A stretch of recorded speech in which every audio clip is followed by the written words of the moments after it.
Okay, Pablo.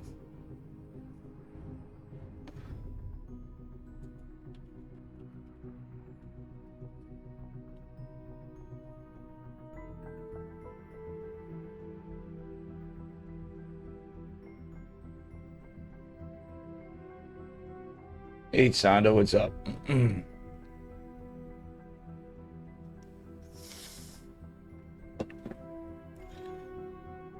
I? Or am I Yo, thank you so for the steady that 25 you just months. blew your mind? My man. Sawando underscore just My subscribed. man. Love gift, love gift. Oh boy.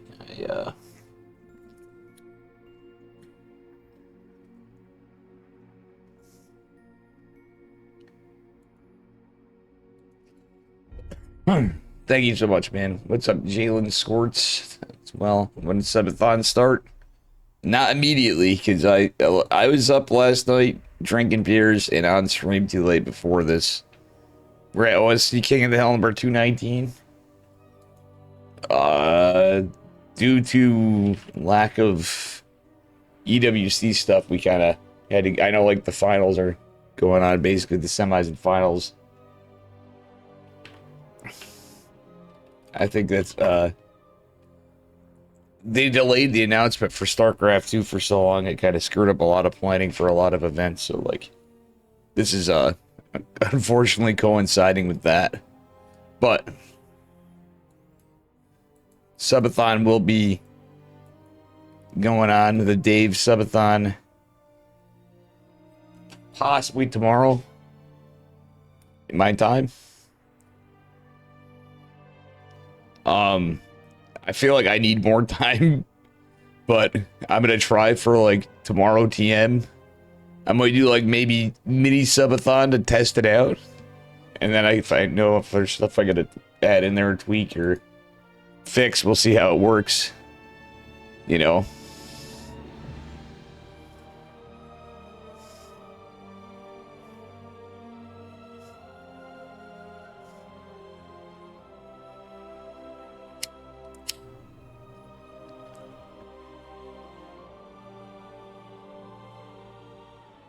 Well, we have a. It's my first time.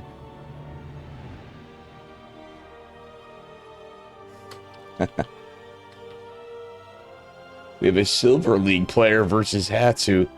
Start things off with. Hope you're doing good, Sando and Jalen and everybody on YouTube when we see this after.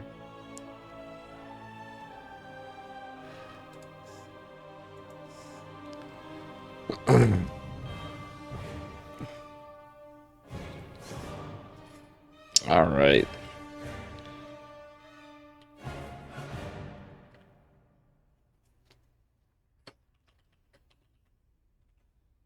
But yeah, we got a few minutes.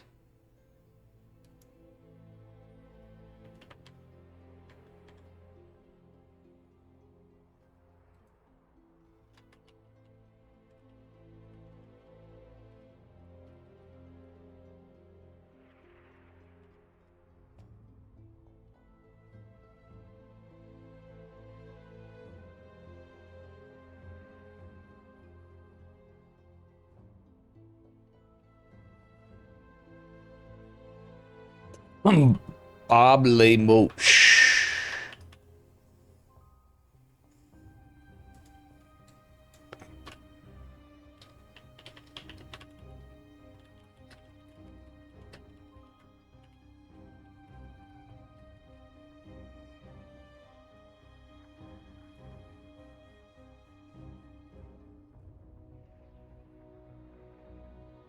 All right, what up, Nanders?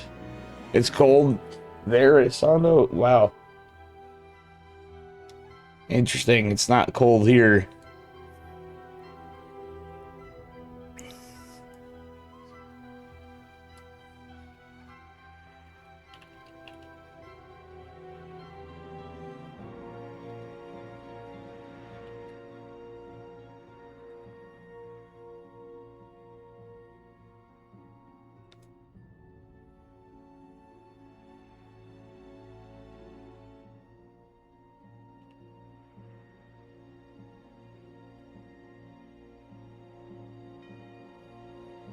Hold on. I am not in a...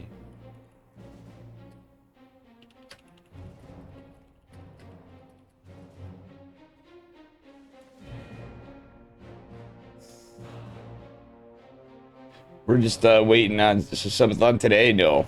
No. Probably tomorrow. Kept saying today, but I'm like, there's no way I'm ready. Probably tomorrow, maybe Sunday.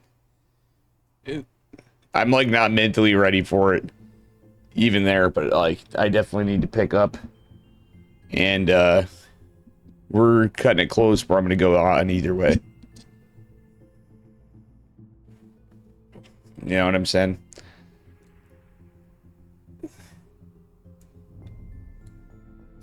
Like I'm not ready in so many fucking ways. There's gonna be things on it. I also want to check. Yeah, it was a good one, Anders. Thank you. I did download it and watch it at some point.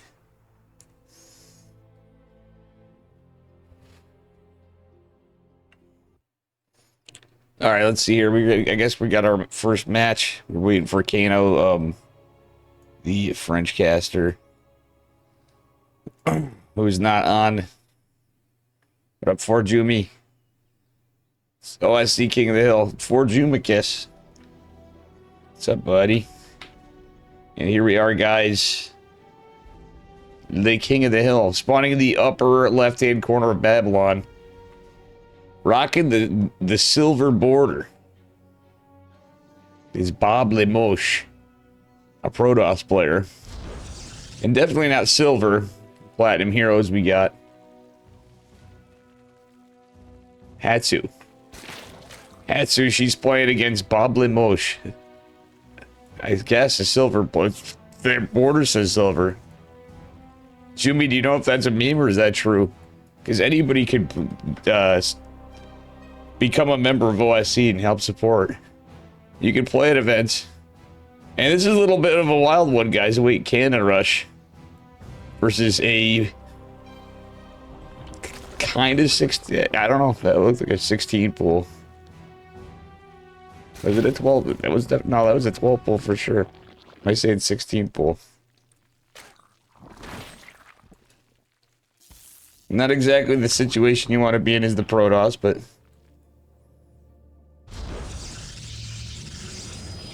I admire the tenacity of Bob Lemoche dropping a Bob. Dropping a pylon anyway. Scouts a pull first, drops the pylon anyway. Be a man. Oh no, he doesn't know it. I don't blame him. They're like, I think he actually might be a true silver player, which is based. 6 lings coming, 8 lings coming. Let's see. Pylon's getting targeted by Kano. No. If only we had like a little follow up here. Wait, why did we cancel the cannon? Whoa, why did he cancel the cannon? He was fine. There was a bunch of lings. This was like the one case. He could have actually left the cannon.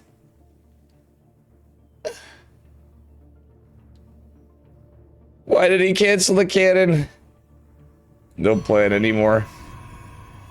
Oh my god. He had the cannon, like, how did he even get the cannon up? Hatsu gave it to him. Oh my god. No, he had the cannon up. I don't know if you guys saw that. He canceled it at the last second. It was totally... That's so unlucky. Yeah, I can see this being... Poor guy. That was definitely a little bit of a mistake.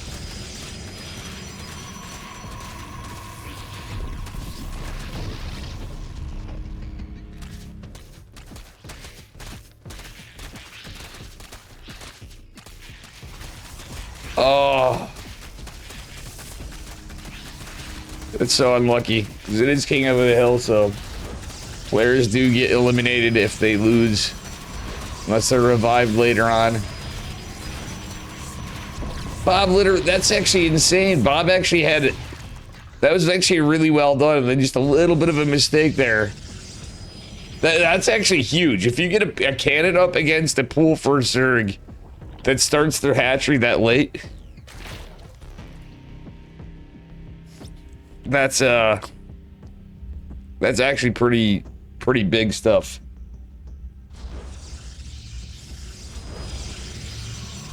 Bob trying to get a base again, but will not for the moment. This is wild. Ah, I don't know, guys. That is unlucky. Was he trying to go 2 sentries? A sentry and Oracle?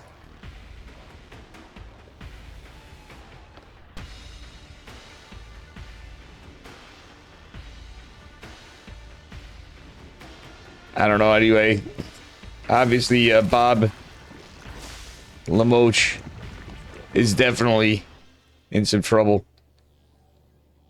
The double chrono was maybe a misclick, but I don't know.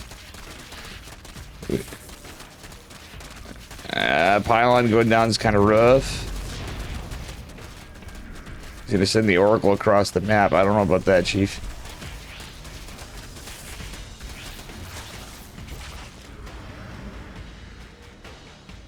Alright, maybe not. Warp gate's finished up for Protoss. Behind this, we do have the lair coming down for Hatsu. Hatsu, droning up here. I can't, guys. Hazumiko versus Bob. Guys, that just... I don't know. Lena, did you see that? That just blows my mind. That canceled the photon cannon. Why? Why? It's like the internet meme. The why guy, the preacher.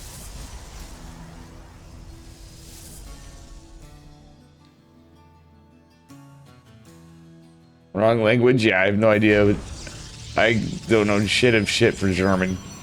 Lena. Oh, there was a pylon here. This was a pool first build.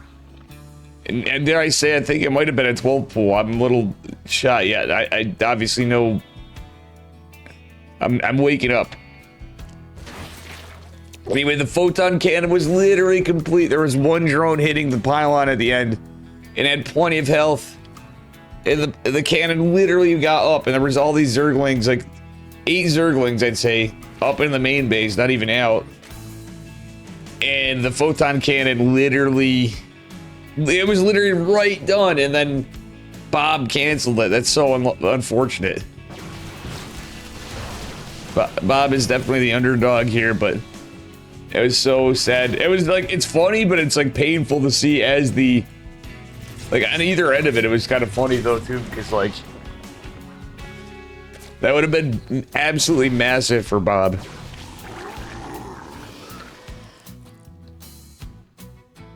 You like this map? Babylon? Yeah, this was a base map. For Protoss. I mean, I don't really hate this map for any of the races. It's a good old standard, you know?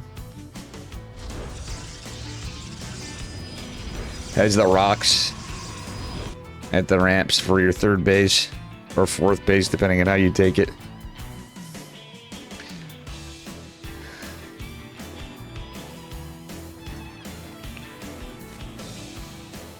No, I remember it. You remember playing it on this map?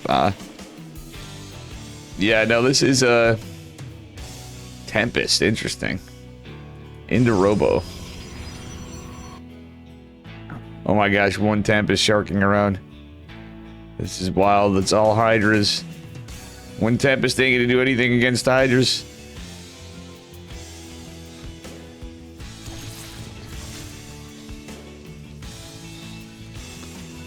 Wait. Hatsu's just gonna send it? Yeah, space is totally not protected for the moment. It is going to be completing and not get canceled. Hatsu knows to send it.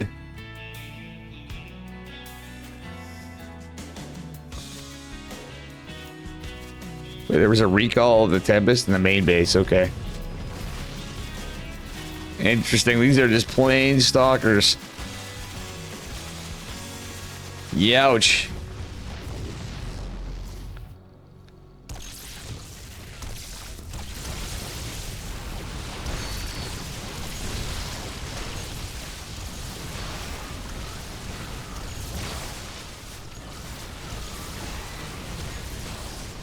Yeah, I don't know if this is going to work out so hot.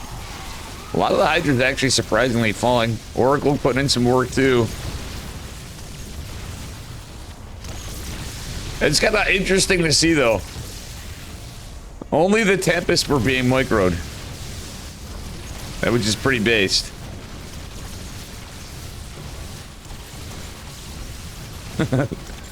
All the stalkers were kind of there, and like they surprisingly did pretty. They went a little better than I thought for the Protoss, but still, I think this is Jover pretty much.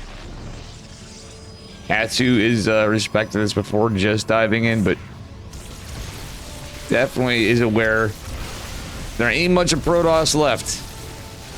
What's that down there? Oh, it's a Phoenix. GG, a good game.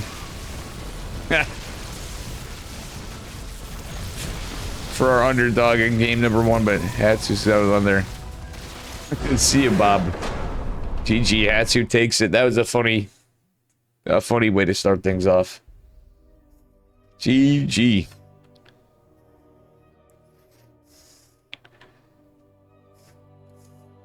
Well done, anyway.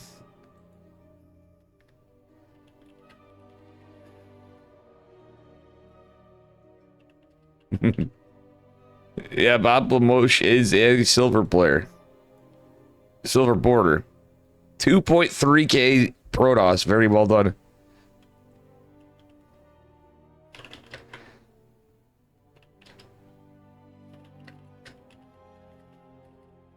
It was a good game. So, honestly, for silver, that was not too bad of a play. Well done. And Hatsu will be moving on, getting the first map.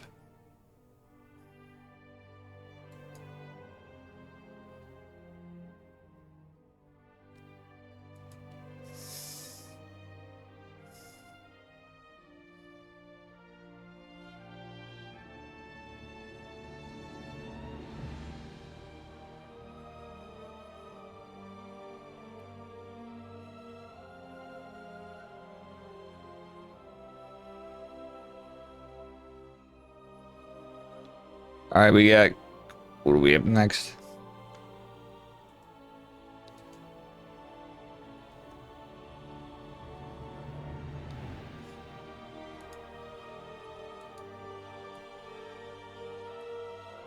Oh, versus Eddie now.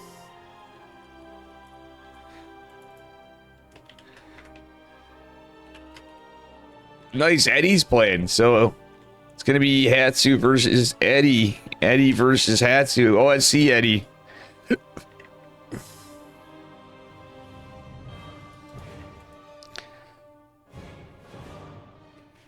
Nice. Eddie's playing.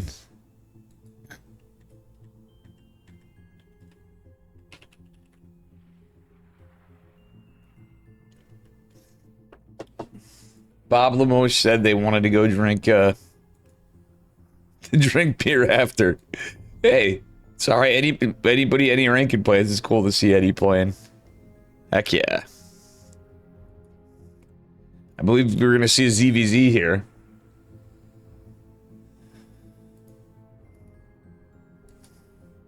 I was not planning on this on my bingo cards. That's pretty sick. OSC Eddie playing.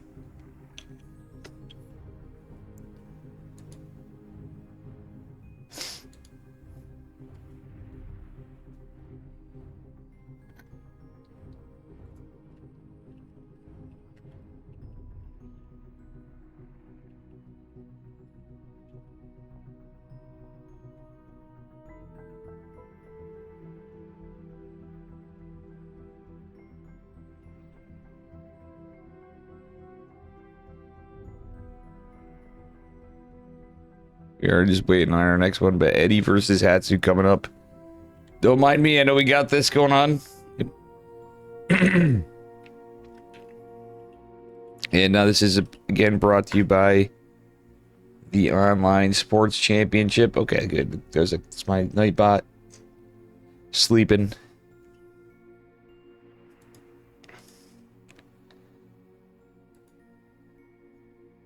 Alright, let's see here. Hatsushi's coming in.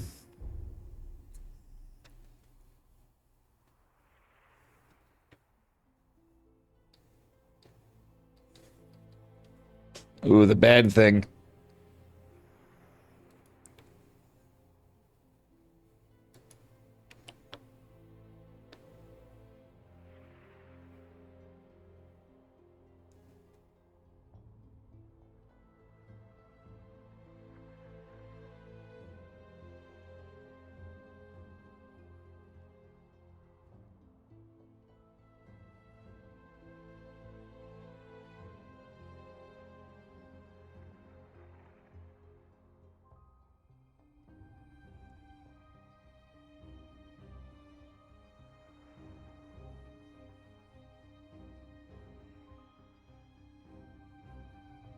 Hold on.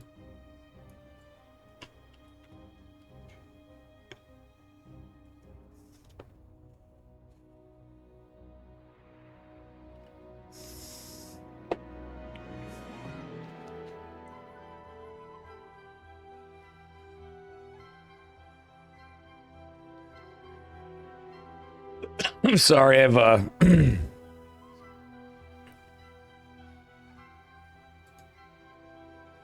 we're waiting for our lobby and stuff, and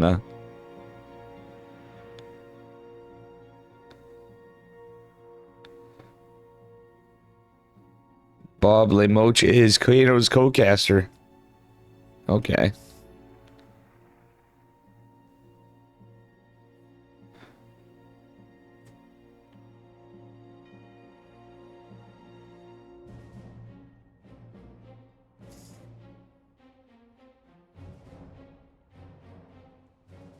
This is pretty wild. Let's see here.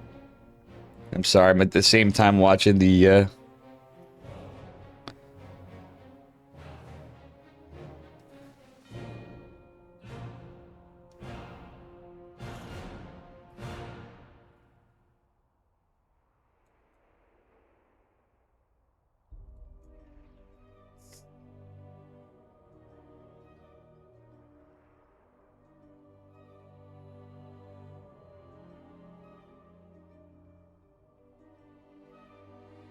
oh man. I'm just watching in the meantime. Salamalding over over Classic beating Solar, but with the mothership. Classic legit was making some plays. Like, I woke up late and missed some stuff, and I saw Yeti's thing on the previous match. He's just like, yep, there's no point in watching that series.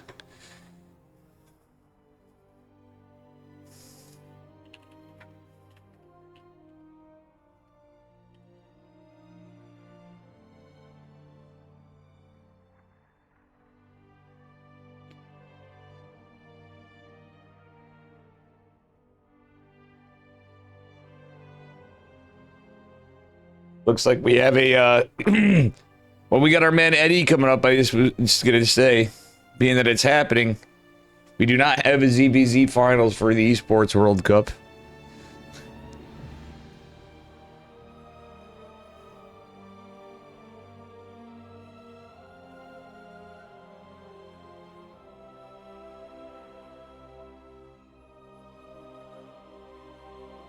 Solar, unfortunately, did not make it for Solar fans. I mean, which would be based. It's Classic versus Serral finals. Yep. Oh, sorry.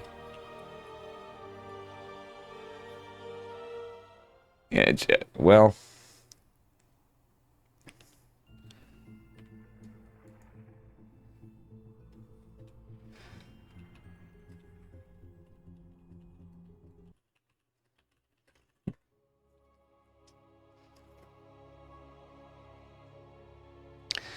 But here we go. Oh, no, Eddie's playing Protoss. For some reason, I thought Eddie would be playing Zerg. Cool. Cool. Anyway, up a map. We have Hatsu. She's back at it again. Our pink Zerg. And her opponent in the upper right-hand corner in the green, we got Mr. Eddie. Cavalier. It's Mr. Eddie from OSC. Thank you to Eddie for putting this on. The King of the Hill. His monks, as well as several other events. Eddie's actually playing. I released the meows.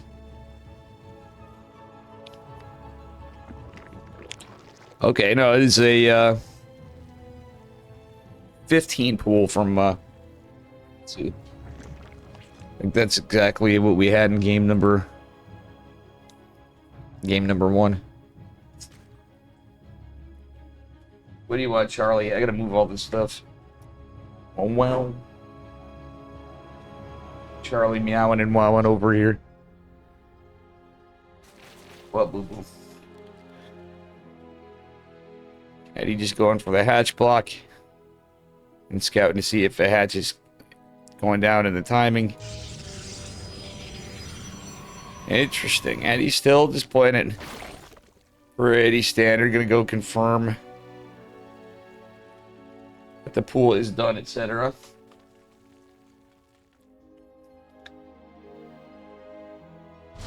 Eddie trying to wall off. I don't know about this second pylon here. Charlie, what are you doing? Charlie's knocking water bottles over. Good boy.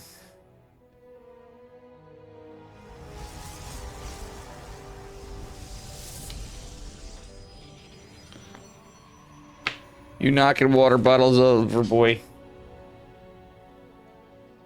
We got Zerglings out. This game might just be over. Eddie. He's not building anything.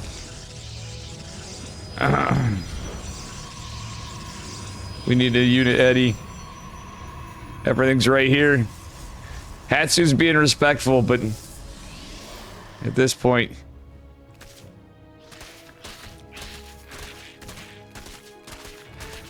a bit of an overreaction from Eddie, but still. It's cool to see Eddie playing in this. He went sentry first. Interesting.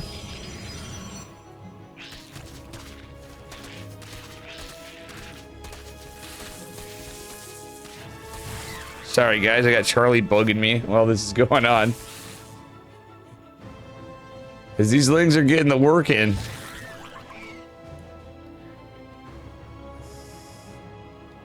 Eddie's still held. There's still one right here. Roach is already coming out. Hatsu going to just try to end it. It's just a sentry, nothing else in.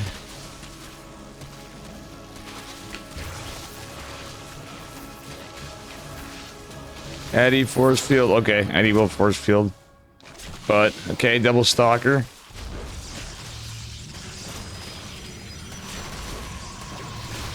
Alright, funnily enough. And Eddie actually uses the shield battery. Eddie used the shield battery. He might have been able to buy some time with that cyber core. A little unlucky. Because that would have been pretty big to save that cyber core with that shield battery. Because there's 2 more shield batteries coming down. And now there's no more stalkers in production. Alright, we get some target fire on this Ravager. We shall see. Eddie's building probes and zealots. Alright, decent micro with the corrosive pilots here. 2 zealots coming out. Probes are pulled down from the main base. Eddie ahead on workers still, but he's running out of energy on these shield batteries, and even with 2 more stalkers coming, this is looking kind of rough. Honestly, that was kind of close if Eddie just healed the shield battery, or used the shield battery to heal the GG, the cyber core. I think that was a little bit of a hold. Well played, Eddie.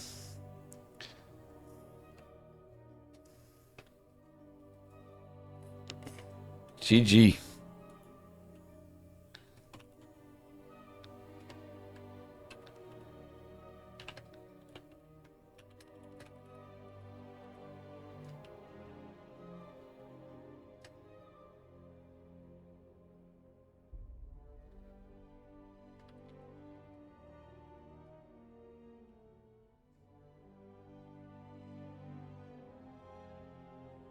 Okay, next UED soldier next. Okay.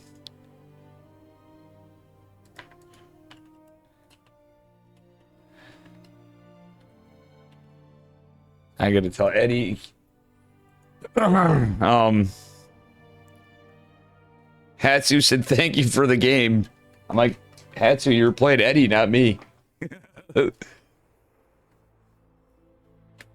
Hatsu's funny. I like Hatsu. What up, Driftless Dreams?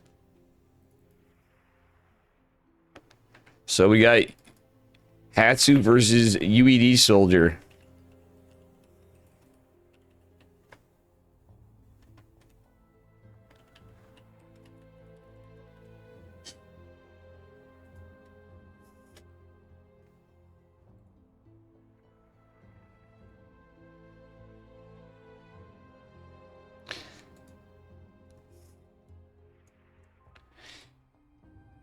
This is wild. I love the balance takes on some things and other things, but we have a PVZ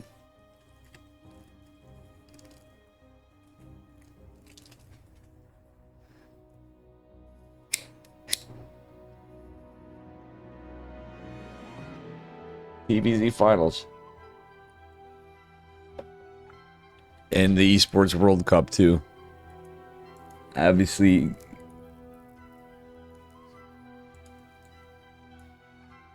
am keeping an eye on that too.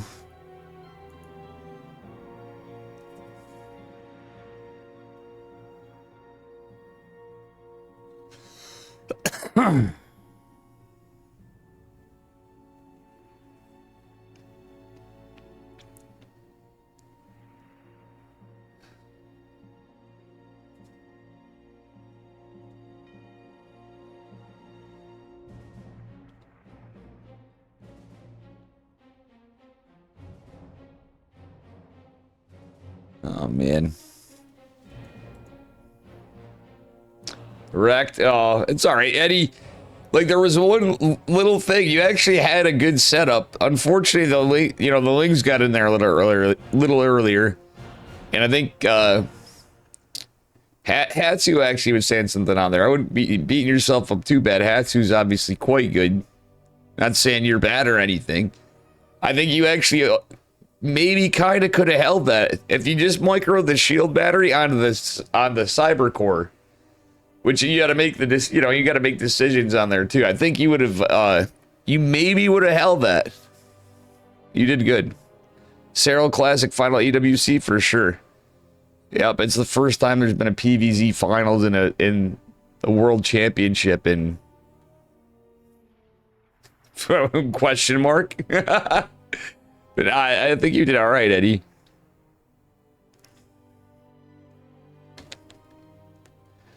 All things considered, I almost feel like in a way I could have died to that earlier than you did. Because I never opened Sentry. That was based. Wings of Liberty player? Yeah. No, I hear you. You're not always like wasting every day playing, grinding the ladder like some of us nerds. Cough me. You know what I'm saying? Like, but regardless, I still think you actually surprisingly it was looking close to holding. So I think you should be proud with what you did with that either way. Unfortunately,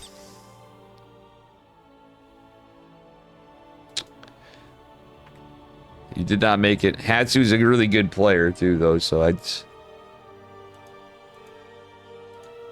goes without saying, the man himself. And I hope you don't mind me talk. I would not be doing this if we didn't have that going on. I think it's pretty wild. Oof. I mean, the results are fresh enough on it for EWC. I don't mean to bring up another event, but I mean, it is like, you know, basically StarCraft Day. So what's wrong with having more StarCraft on basically StarCraft Day? I think absolutely nothing. We get some OSC.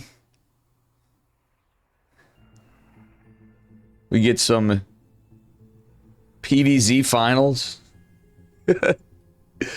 I'm actually like, I was actually kind of shocked in a way at some of the results we've gotten to, by the way, while we're waiting for a UED soldier. I don't know about you guys, but like, I also don't want to spoil it if I'm being, you know, spoiling things for folks outside of it, like how we arrived to here.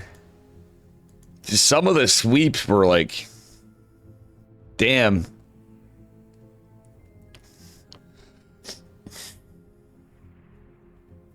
Like, I'm glad to see Solar didn't go down and just like a 4-0. I will say that Solars are like really good. I was kind of thinking it could have went his way, but I was kind of thinking it all depended on how Classic's playing. But now Classic versus Cyril, that's gonna be, that could go either way. It looked pretty decisive for Cyril the other day, but if Solar's really, or if Classic's really feeling strong like he was, I don't know, it's quite possible.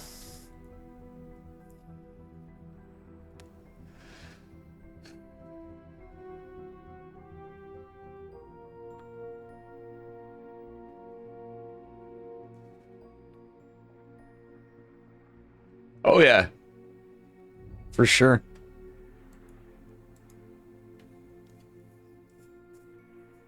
Like, I mean, just looking at the results too, like, even like Clem just getting bodied, Hero getting bodied, Solar bodied Hero, and Classic bodied Clem. And it is funny, the narrative that I'm not in the camp of like, you know, Protoss is so busto that, you know, like, oh geez, you know, Classic bodied Clem. It's happened. We saw it just recently. And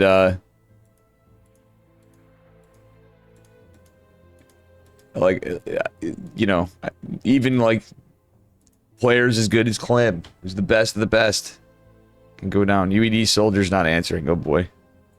Oof.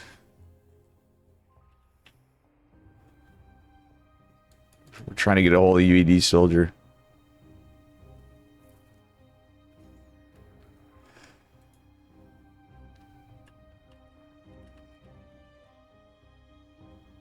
Just waiting on there.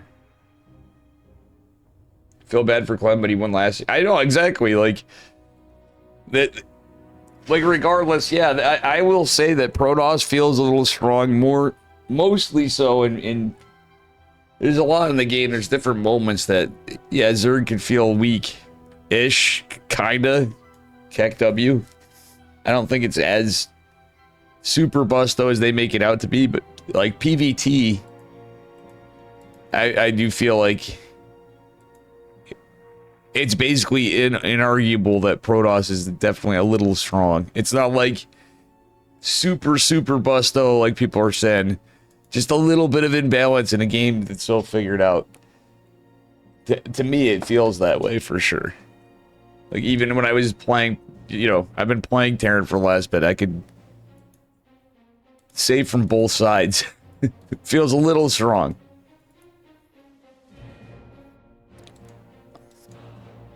But, that's not to say unkillable. So we're just waiting on UED.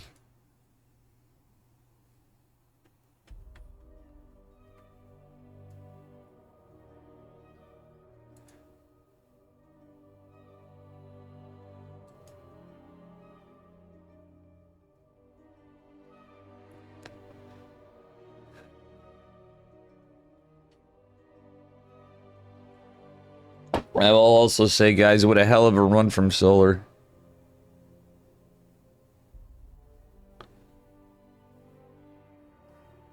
Wait, Solar versus Cure? Huh? I didn't realize there was a knockout on that. We're waiting for a Hatsu.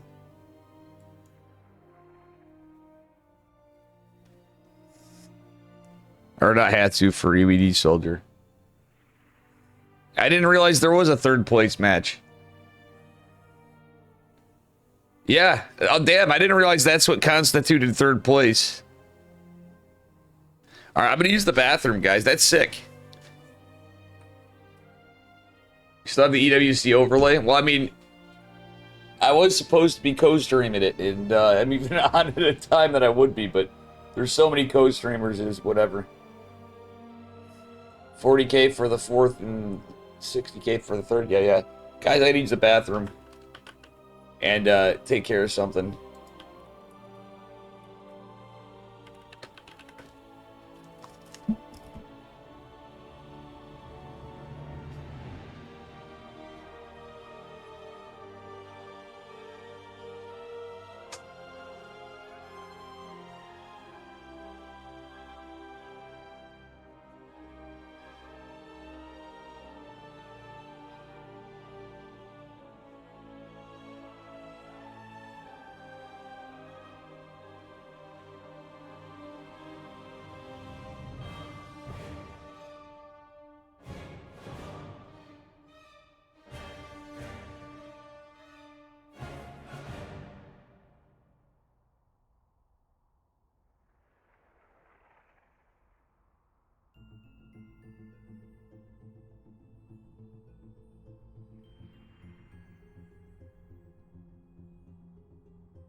Uh-oh.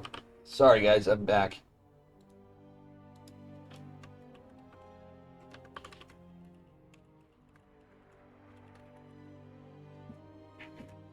All right, guys. We are getting into it. I apologize for that.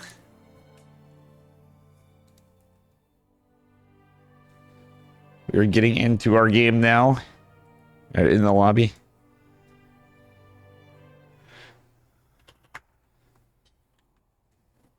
But yeah, the prize pool is not bad. Third and fourth, 40,060 on the EWC here.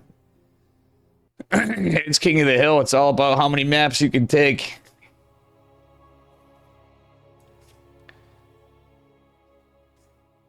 And the question here is, okay, let's see here.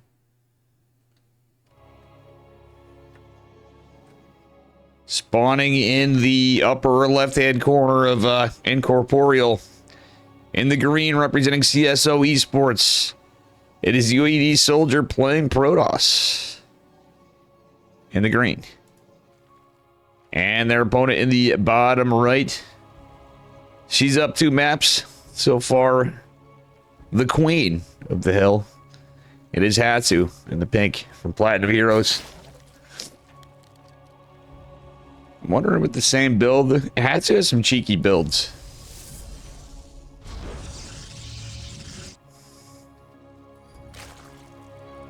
But is going to play standard. I'm not saying Hatsu always cheeses or anything, but Hatsu's definitely a pretty fun player. UED Soldier is pretty good too, so this could go. I would argue that UED Soldier is likely the favored, but I think it's quite possible for Hatsu to continue her win streak.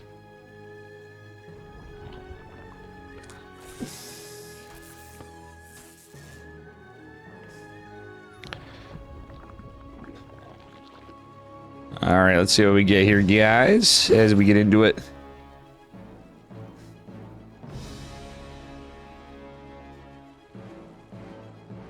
Probe kind of poking around, doing its thing.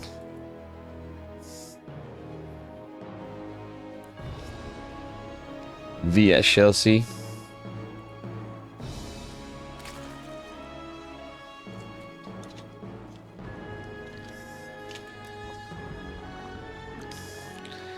The Kleptomaniac probe.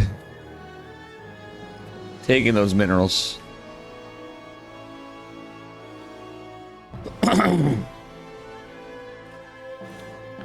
But, yeah.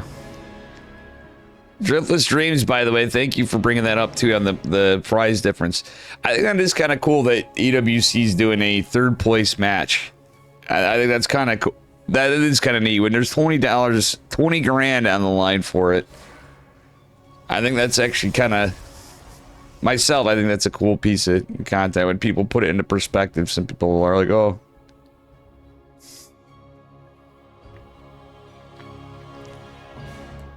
But anyway, 2 queens finishing up. I don't know about that shade from UED Soldier, kind of diving in. Queen's not out, never mind. I thought the queen was out. For some reason, it was the queen on the high ground. I was looking at the order they were taking. 2 drone kills is actually pretty big for one adept. Adept will make its way out. But that's actually pretty significant that early in the game. Hatsu might want to fix some sats. Okay, he's going to fix some saturation. We do have one oversaturated here, but that's alright. Hatsu, we're going to go back to gas. Kind of wouldn't hate going back to gas. It is going to be resonating glaives from UED Soldier, and this is not scouted just yet. Honestly, this should be...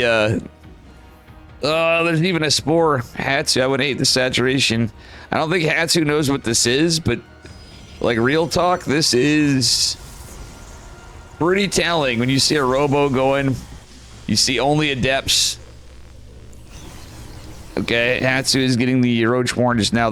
Part of the reason that Roach Warren was delayed, though, in fairness, Tahatsu was the fact that the mining was messed with and there were 2 drones going down. War Prism's going right out. The Adepts to follow. And like right here's usually where you want to build your Roach Warren as part of the wall. And you can hard wall it, but I don't think there's enough time now. Ugh. Yeah, that Roach Warren's not done. Don't hate a spine going down, honestly. But it is 4-gate glaive. The Zest build at 4 minutes and 20 seconds. The 424. 4-gate glaive. Lings fighting. Actually, the Depths are fighting the Lings, but now they're going to be able to pretty much go unscathed to attack the drones. We got 10 roaches. Well, we don't have enough roaches. Oh, if only that gas was saturated, I think we would have maybe had a few roaches out. Big Daddy Immortal coming behind this. Drones going to the 3rd base. 15 drones falling. Hatsu down to just 16 workers. Oof. Oof. This is pain for our Zerg.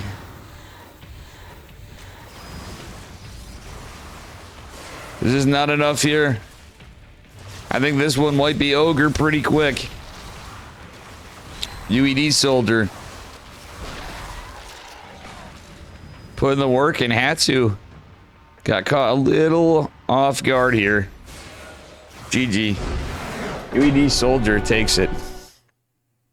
And, oh, still with 2 maps, that's not bad.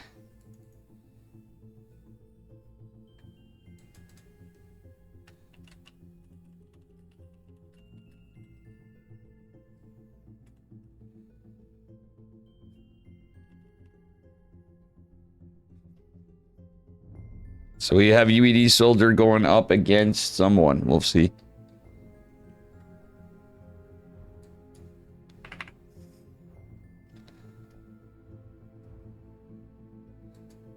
You didn't realize the Depths melt the roaches like that?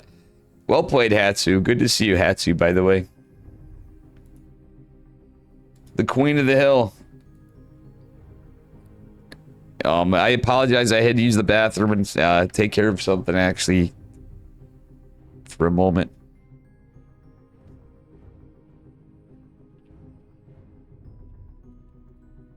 How you doing, Hatsu? Good to see you. Well, I hope you have a fantastic afternoon there. It's good to see you, as always, Hatsu.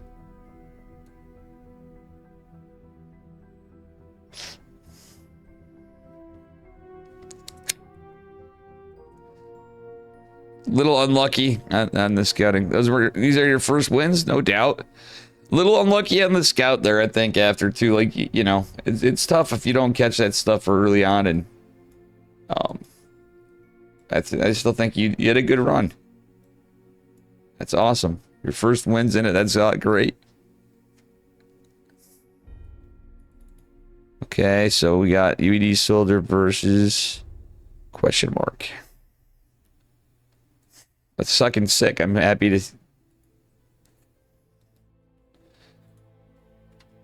Well, if nothing else, I can do this for you. For your first wins, a shout out to Hatsu. Hatsu, she streams some Zerg crafting. Oh, it's Baby Marine now. Baby Marine versus UED Soldier. Cool.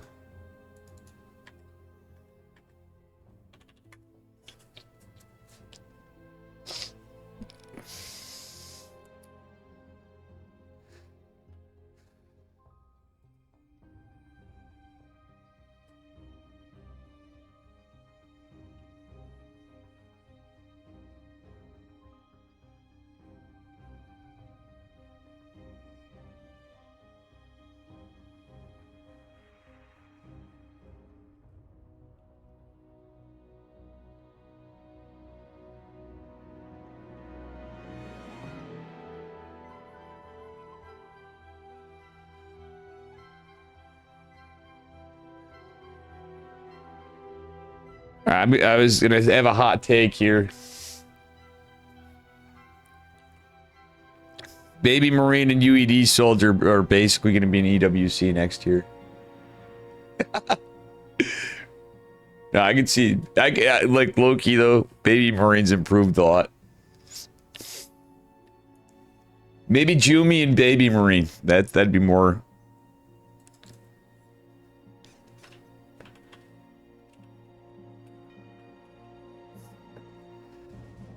I have a feeling we're gonna have StarCraft 2 next year. How much money, whatever, who knows? I personally think we will. You don't know about that? I don't know about that for sure. You don't think we will? There were rumors I had earlier on, but how late they were to announcing things. It's kind of I'm pretty sure we will have it myself. Sibajan. All right. We got a new challenger here. I don't... Sibajan, it's not that bad. I'm just saying, we'll see what we end up getting. But anyway, spawning the upper right-hand corner. In the red, representing Streamer Zone, it is Baby Marine. The Italian Stallion 2.0. His opponent in the bottom left from CSO Esports back again. The Slayer of Hatsu. It is UED Soldier. In the green. But yeah, I'm pretty confident we're gonna have a world championship again. But like, yeah, there was like a little less money this year than last year, but it's still, they put a lot of money out there. And for us to have any, they don't make any. I'm 100% certain they don't make a profit on it. The StarCraft's kind of a labor of love at this point for a lot of it. Much concession is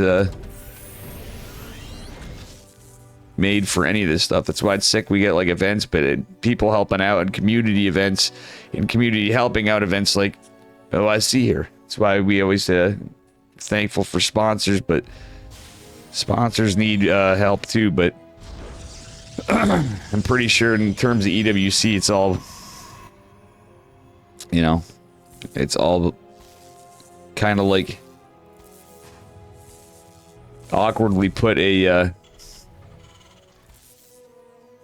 gift from the Saudi sponsors. It's just kind of what it is.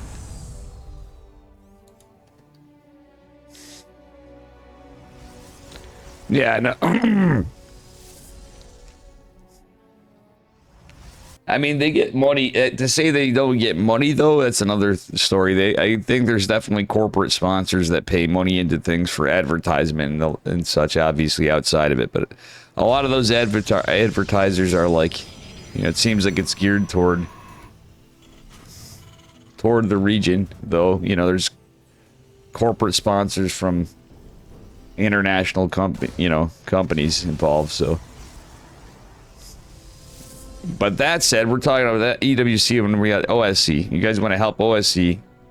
This ain't no, unfortunately, yet fortunately at the same time, corporate sponsored tournament. This is a sick community. Eddie Hard carrying it for years, and the OSC team. Support OSC. Consider using the Ko-Fi. Check out the website. They got merch. They got shirts. They got jerseys. Jerseys and hoodies. It's good stuff. I was gonna wear this shirt. I'm losing enough weight where I might actually feel like a little less like fat guy in a little coat with Chris Farley. How's Spacecraft going? How you doing, Liz Justice? StarCraft is meowing and wowing. Hope you're doing good. Spacecraft, that's funny. You know, on a random segment as we get into this, and it looks to be a Marine tank drop. Let's see. Alright. I kind of don't hate Baby Marines play here. I have a sneaky feeling we're going to have a voice poll after the Widow Mines are out. You know, he's going for a drop. I don't know. This could be a push. I think this would be based with a push.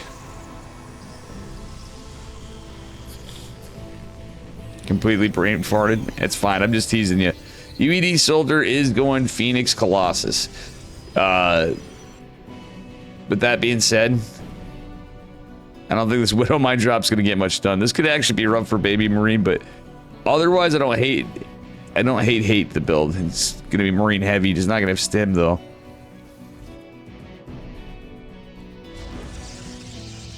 Phoenix is pushing out. He's going to have a window of opportunity here to get something done. You need more coffee? I hear you. Thank you for the follow, Liz Justice. I almost said Liz Justice. Or Lise. Is it Lise? Like Lisa? Widow Mines are going to go out. It looks like they're going to get some decent damage. Not like game-ending damage, but 6 workers is not too shabby. Phoenixes are here to pick up the tanks. I think we need to see a little bit of a change in play here. Ah, gotcha. Nasty tank positioning. He's going to hit the back of the mineral line. With all these adepts, the Phoenixes coming into play are going to be pretty good. Medevac is barely making it out of there. Phoenix is going to... Yeah, this is dead either way. Baby Marine is probably going to want to just drop... Okay, wait. Nope, yeah, it's going down. Oh, Baby Marine. He was trying to save it. That Medevac's as good as dead. Phoenix is going to the other side of the map. Rough for Baby Marine. Like, Marine... I thought Baby Marine might have done something a little differently there, but... When it's Marine tank Medevac against Phoenix Colossus, it's kind of rough. I thought he might change it up a bit, but does have a couple Vikings out. It's a little early. The Vikings can actually help here a bit. It's very aggressive for Phoenix Colossus play. So it's not Phoenix Colossus. Instead, we're going into charge in a Templar Archives. How's the build going? It's this is looking like a bit of a... I don't know. This feels like mistakes were made, or not even mistakes. It's kind of like a build order counter gone wrong. Because now I'm starting to look at this and reevaluate. Storm, a good and interesting switch in this case, as weird as it sounds. It's a really delayed third base because of how many workers went down for UED Soldier before, but that's looking rough. Hey, Gene said, Soapcraft. Yeah, wow. Soapcraft. I think that is true. Truer words were never said. Soapcraft is cleaner than spacecraft. Maybe. Space is pretty clean, though. It's pretty fucking based. Well, Raven getting some work done. Raven hiding for the moment. I mean, there's Phoenixes. Does the Raven actually get away? Well, Jim Raynor's cousin Freddie Raynor did not survive. Storm is out. Charge is done. It's gonna be like a mortal High Templar, Archon, Storm, Phoenix. I don't know. It's kind of weird. I surely thought this was going to be Phoenix Colossus. Baby Marine just kind of turtling up here. Going to land his 3rd CC. Actually, in this case, like... economically... it's kind of like close to pretty even. But the scary thing for the Terran then is the Protoss army supplies... likely going to be pretty similar. Proxy Gate from UED Soldier could be very effective. It's not dealt with or scouted. Baby Marine just playing with an air of caution.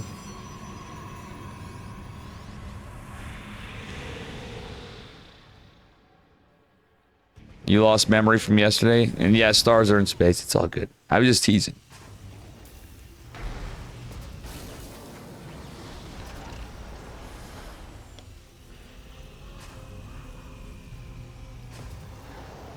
All right, we have +1 infantry armor finishing up.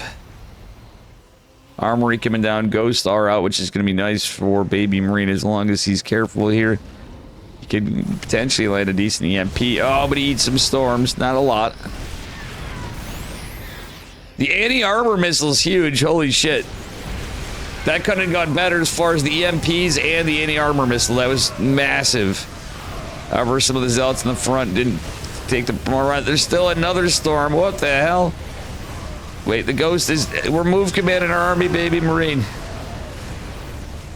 Oof, the Phoenix is lifting the tanks. Is kind of rough. They're not actually getting a ton of damage, but still. That last storm was kind of rough. Honestly, the tanks and the... That last bunker held. Baby Marine lost 15 workers, but still, Zealots getting cleaned up with the Widow Mines. It's constant Protoss aggression, but like UED soldiers not really like... He's gonna have to back off. Lost most of the Phoenixes. That's actually a decent hold from Baby Marine. 4th base just now going down for a UED soldier. It ain't Ogre. This game is not Shrek. It ain't Ogre.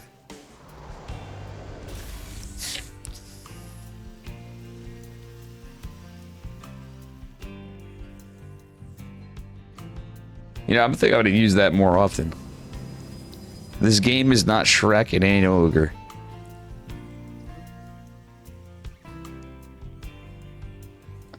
I don't think I've ever said that because I'm just randomly tired and... Alright, nice scouter pylon is gonna be cancelled.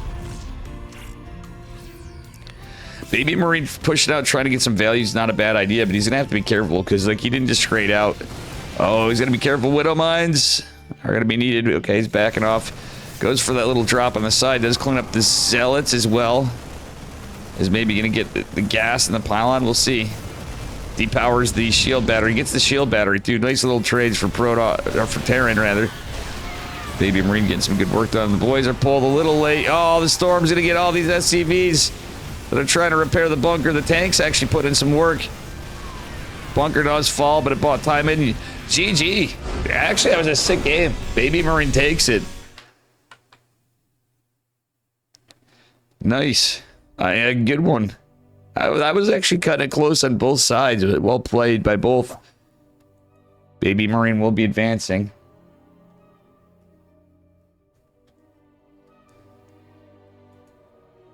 So far, the biggest streak going to Hatsu.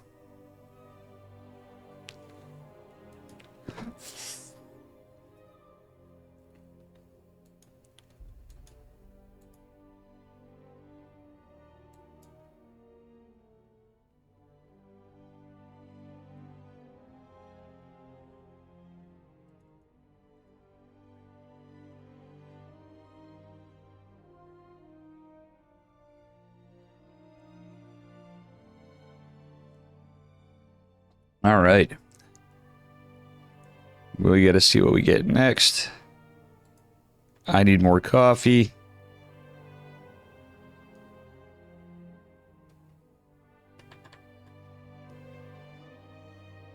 Looks like we might have... I don't know who we have yet. Baby Marine versus whoever our next opponent is. We'll see.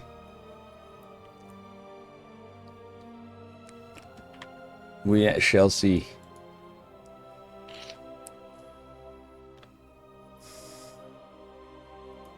Mindel VK. Baby Marine versus Mindel VK.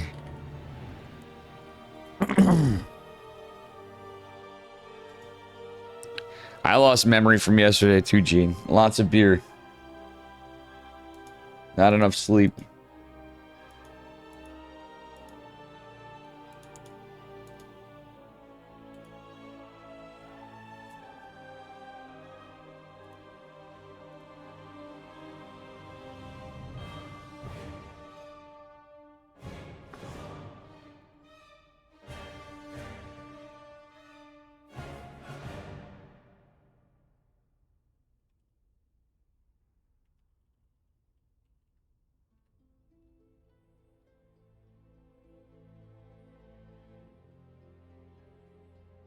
Right.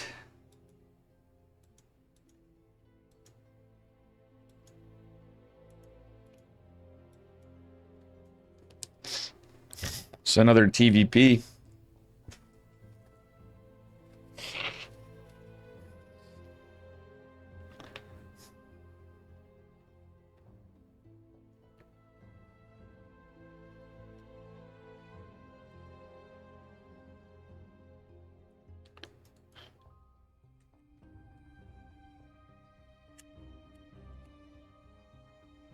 Jeez, I didn't realize the third... Yeah, that's funny.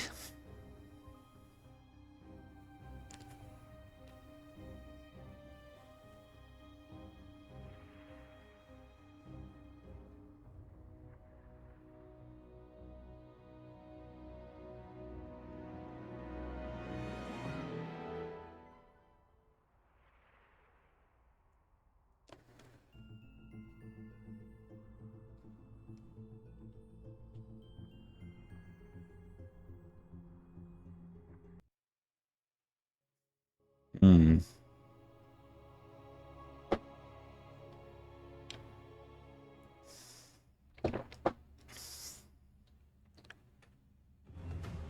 All right, and let me just get the score set up here. What's this 1 point? Spotting the upper right-hand corner from Storm Gaming, we got Mendel VK, our Russian Protoss, and his opponent in the bottom left in the blue. From Stramer Zone, it is Baby Marine. He just took down UED Soldier. That's actually a pretty good game. UED Soldier kind of surprised me a bit with that little switcherino. Going from Stargate into Robo into Charge Storm on 2 bases because he lost some workers. Some of them he was delaying it a bit, but yeah.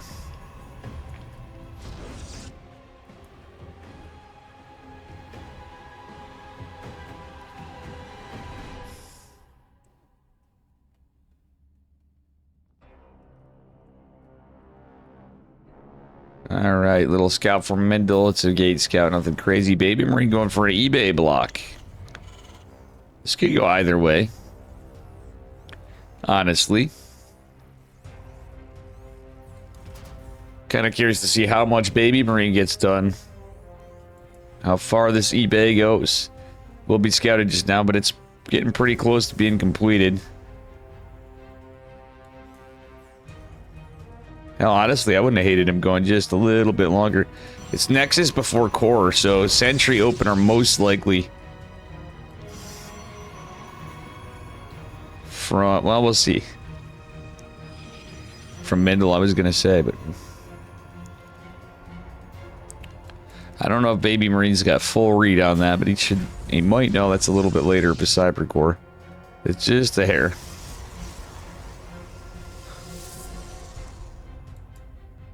Probe kind of hanging around. Is this going to be a proxy? I doubt it. No way. No shot. Not against double gas. Very sturdy, thick wall from our Terran man. An interesting one at that.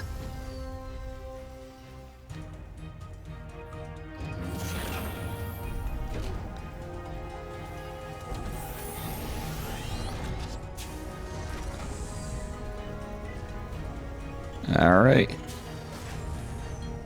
Looks like we will get a proxy after all. eBay's canceled. Third base is forced. It is going to be a double gate opener with... Okay, is he going proxy 3 gate? Kind of the skillless build, I'm wondering. May not be so bad after all.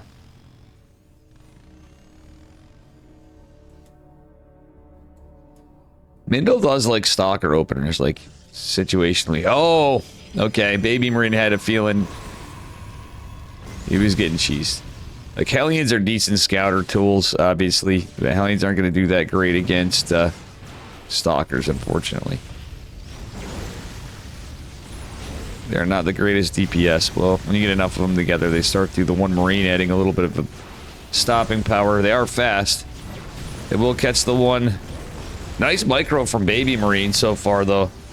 Scouting the proxy's big, but he's got to make some adjustments, I think. I would hate him going into a tech lab. He's just keeping the Hellion production going, which is interesting, but it is working out so far. But eventually, they're just going to get hurt. If you can't get them back to repair them, like, You don't want to keep producing Hellions against Stalkers, mate.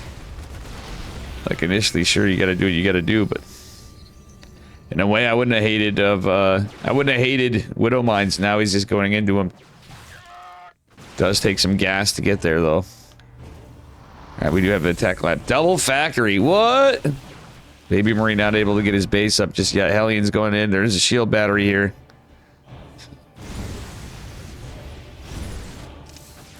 Oh, Widow Mines. One will get down. We're killing one of the Stalkers. Siege tank, it's gonna take a while to go. This is a wild one. I was not expecting a double factory build from Baby Marine.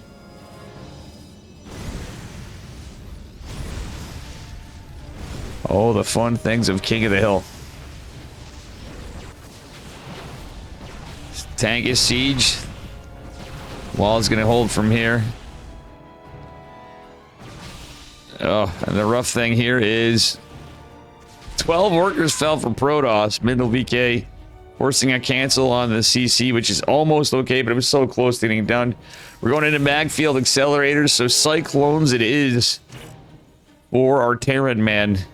That's a really delayed CC. Still, the worker kills 6 for our Terran, 13 for Protoss. 3 Stalkers going down as well. Twilight Council just not coming, but there's the warp gates. I don't know, this is a wild and wacky one. Widow Mine's going to mess with things, and will they get some damage? They may just do so. How you hanging in there after last night? Good to cast? Yeah, I mean, I was kind of drunk last night, to say the least. I'm alright, my stomach's just off. I stupidly made fucking Shin Ramen at like 3:30, 4 in the morning. And I'm regretting that. Not really, like that shit's kind of spicy, I don't know. Combination of everything. My stomach's a little off. So, bear with me. How you doing? Call me Mac. Oh, unfortunately, the Widow Mine's brought a position. One down here is going to get some good damage before it falls. The other one, not so much. 2 siege tanks are going to be able to get something done here. We'll see some Hellions going out.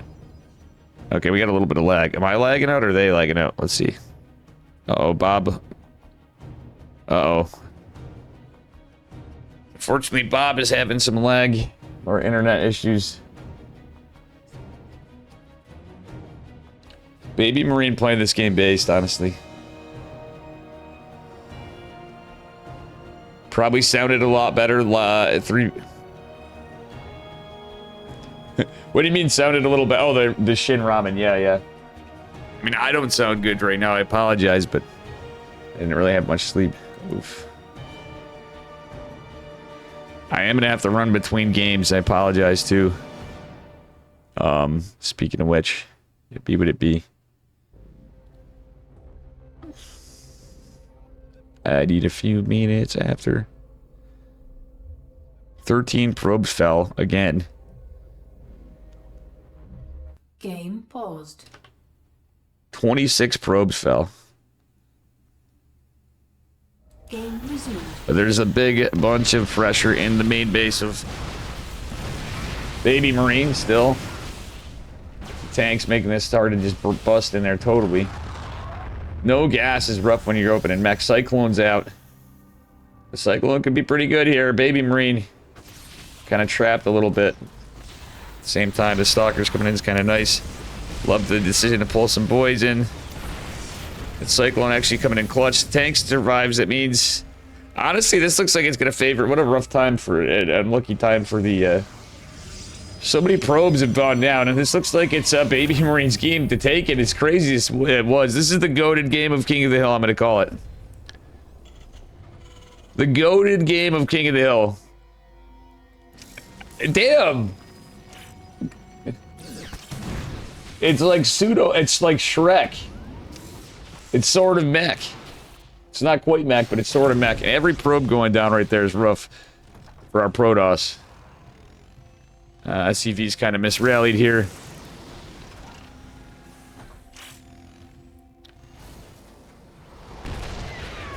3 stalkers. The Dark Shrine, one behind Dark Shrine. It is a possibility. Maybe he's hoping maybe he can get something done with some DTs, but with this little bit of workers, I mean, we get a tech lab on the starport. A Raven wouldn't be a bad idea. It could be Banshees. This could get really weird. It already is really weird. Observer going down. Oof. Nice cancels on the supply depots, by the way. And it looks like we have a Raven in production. It is going to be a Raven, but it's a supply block for the moment. Obviously from that. The Dark Templars coming out. That Raven couldn't come soon enough. eBay and the wall coming. Do we have a scan available? We do. Raven's just now starting, though. Uh-oh. Uh-oh.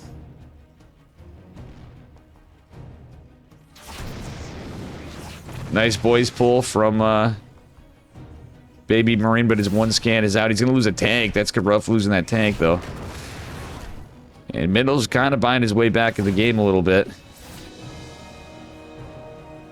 Trying to get this missile turret out. The Raven's coming. Other DT's coming in right here. We'll see what happens as the missile turret will finish up. Boys pulls clutch. Another scan's available. Auto turret's back. Our Terran man back to mining, but Protoss has regained some economy.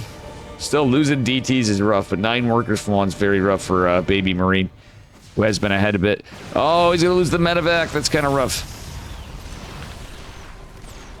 Hallion's not so useful right now. Let's be real for the stalkers.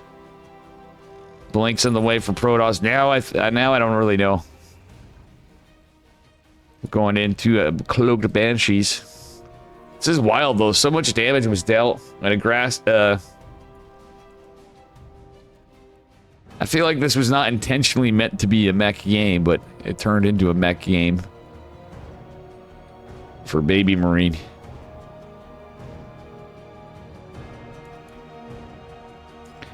A scrappy game. Now they're equal on... What the hell is this game, guys? 50 probes have fallen. We're on 2 bases at 10 minutes. This is freaking based, is what this is.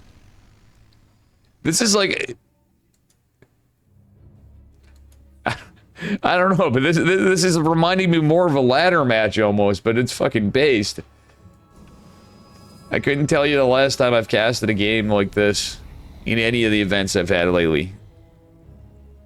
Mendel and Baby Marine giving us a little bit of a Benny Hill song and dance, but you don't want to lose that Raven, especially when the DT possibility is always there.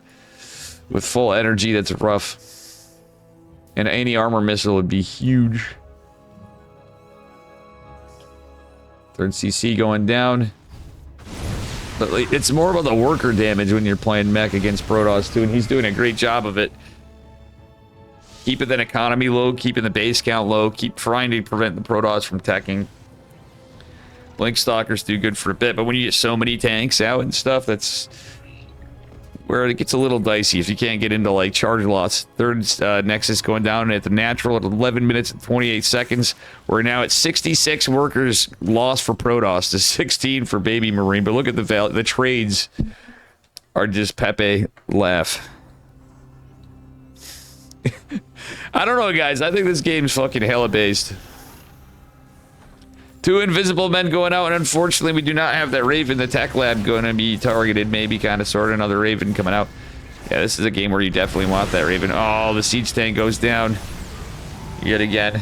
2 invisible men, but the Blink Stalkers are here. Observers here to kind of posture along. War Prism's going to be targeted, but this is where you got to be careful as the Terran Man 2 still... Observer is going to make these Widow Mines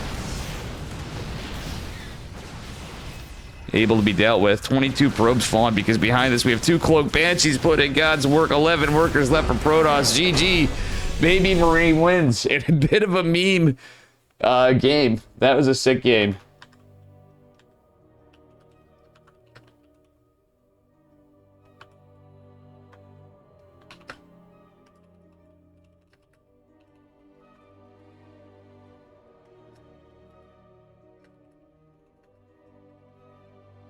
That was a sick game, guys. Give me just a few. I'm telling the guys I need a few.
All right, guys, we are not in yet.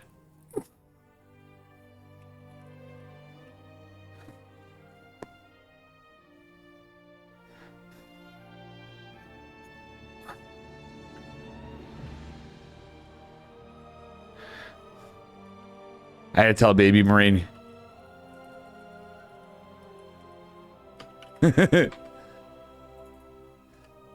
GG Machine is his opponent.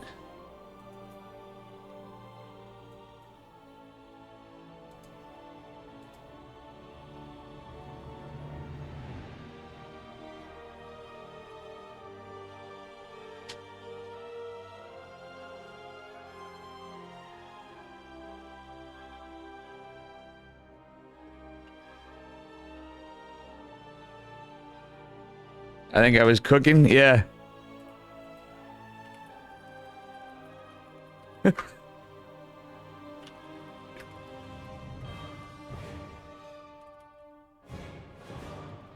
Dude, Baby Marine had a sick game right there. I don't know if you guys thought so. It was a clown fiesta. Look. I thought it was great. GG Machine versus Baby Marine.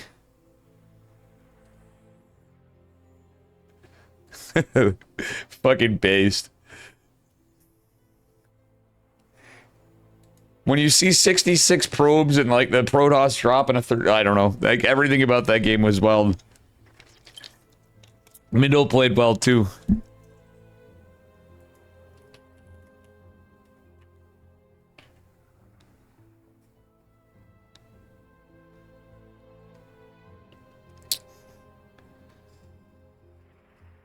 All right.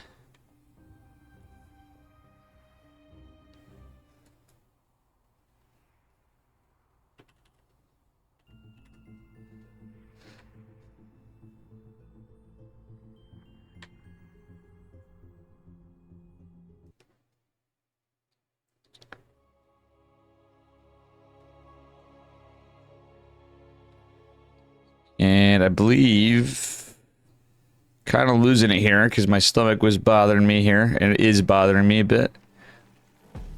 But I'm just going to wing it on this one spot and see if I remember. Memory stands to serve correctly. Spotting in the bottom left-hand corner in the red of Tokamak. The red, the bottom left of Tokamak in the red. It is GG Machine. Our Zergy Man and his opponent in the upper right and the blue Terran pieces. From Streamer Zone, we got Baby Marine. Meowing and wowing.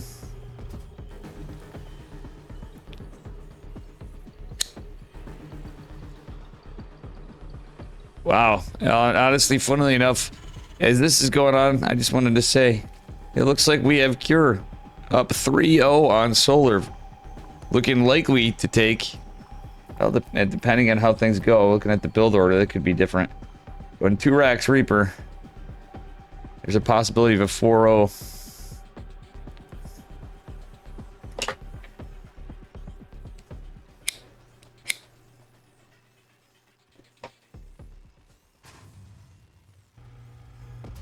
That's pretty wild.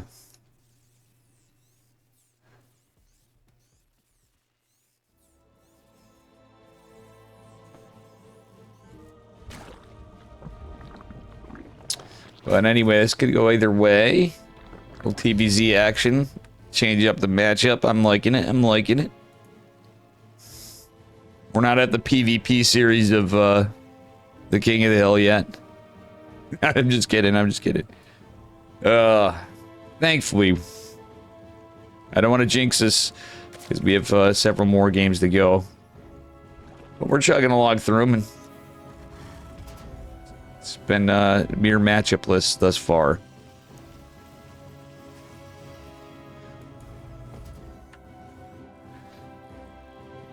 Mindle and Baby Marine bringing us a spicy game number.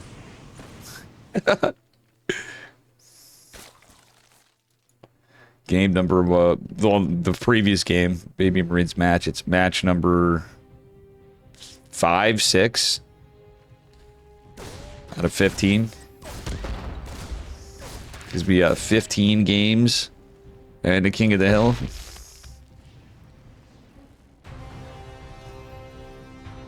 Alright, we'll see what happens here.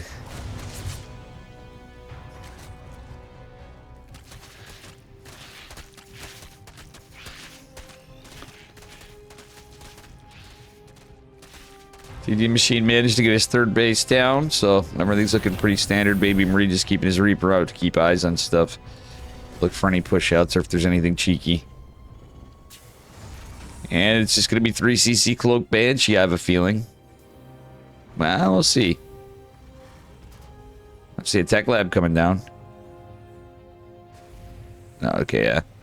Is going to be 3cc Cloak Banshee. Interesting, Baby Marine took that second gas there. I don't know if that's because of a... It's psych out his opponent or what. Taking the low ground gas is an interesting thing. Maybe I never noticed. It's about the same thing for the build. It's just... As far as timings go, it's just I don't know if there's a bit of mind gaming your opponent there. To hide the fact that he's going 3cc, maybe. Make him think it's a little more aggressive than it is, and it's really a little greedier. Baneling Nest coming down. We'll see what happens from here, as we do have Cloak. And our first Banshee in the way. Oh, he loses the Reaper. He was trying to get the high ground vision. I like what he did with the high ground vision, but the Reaper was almost dead anyway. With these two Hellions, as we do get into position here with our Queens on GG Machine's side. Baby Marine walling off. Just getting all saturated here. Not quite ready to secure a third base, obviously. Lair is underway for our Zerg. You know, I don't hate having his Baneling Nest a little before that. But he's not quite at the point where he's got his Evos just yet, going for a fourth hatch. At some point he may want him, our Terran man. Not quite at Rack City, Upgradesville, USA yet. It's not Upgradesville 30 for Terran just yet. He's going to drop some eBays probably when he drops his next couple racks.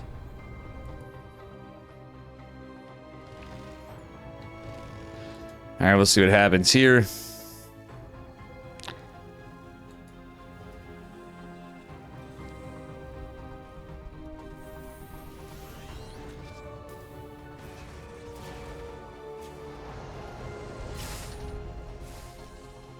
Got a little bit of lazy workers. Bob the Builder SCV's over here. Having some trouble. Alright, so it's 4 more racks.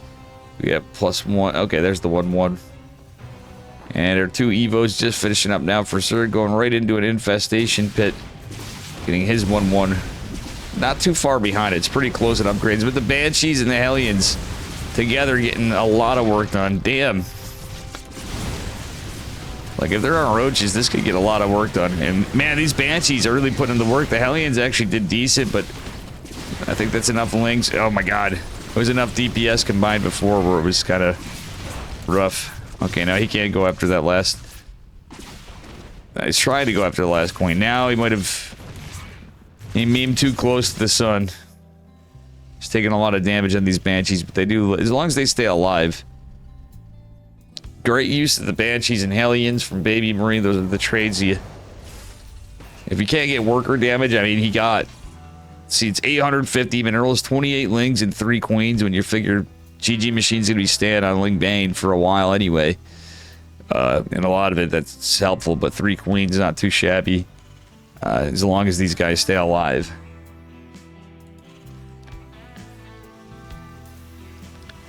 Baby Marine in for the repair. 5th base going down for GG Machine. GG Machine's always, like... That's actually a really good... At the same time, it was a really good defense from Zerg still. So, like, he didn't lose any drones. And was playing a really He's playing a really macro-heavy style. 80 drones at, like, before 7 minutes is crazy. Yes, and triple go hooks. He's right on time. So, then out GG Machine, his macro is always really good. Alright, factory going down. 4th CC, nowhere to be found for Baby Marine, though. A little different. His build order than you see, like, the Clem one. You don't always have to... I think he's going to set up to be a little more aggressive. Going for Tunneling Claws, he's going to switch to Widow Mines, but I wouldn't hate a 4th CC coming down at some point, even if he's going to push. You're just hedging your bets, but still, 3 base aggressive play from Terran. There's a lot of Lings, a lot of Banes. The creep spreads here. And, yeah, I don't hate this. He's alternating his tanks, doing a little leapfrog, putting one on the high ground. Now that the creep tumors are gone right there. Alright, let's see how is this going to play out. Tank's getting some good... Oh my god, the tank's getting some good work and killing some of these banelings. But there's so many banelings. Looking at 13 left, 9 more in production. Baby Marine's got to be a little careful here, I feel like. He's getting his 4th CCA down behind this. Okay, we got Vipers out the high. That was like a damn... I know it's kind of the meta to get fast hives, but that was a damn fast hive. It felt like the Duck's pretty solid. Marine survive. And Baby Marine split pushing. He's split pushing. He's going on the other side, but he's got to be careful here. There's banelings. The Parabomb. Oh, if the Parabomb doing some good work to the medevacs. Nice split up. This Baby Marine's coming with a nasty push on the other side. Playing this very well, honestly, but has to be cautious. Well, Siege Tank gets something. The banelings do hit, but nice pickup. He's going to try to get some stuff in the main base, but there's Zerglings dancing everywhere. The Spore here, one of these medevacs is so low. Well, one that wasn't as low dies. Loses some Marines as well. Gets the 5th hatch. 4th CC about to finish for Baby Marine. Baby Marine keeping the pressure on in little bits. As we do have 2-2 coming.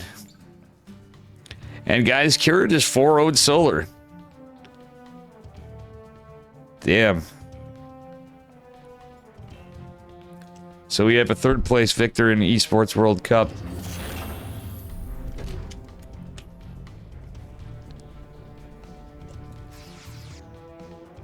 I wasn't expecting a 4-0 per se. The Cure's pretty good, but I never sleep on solar. Usually, you know, it's all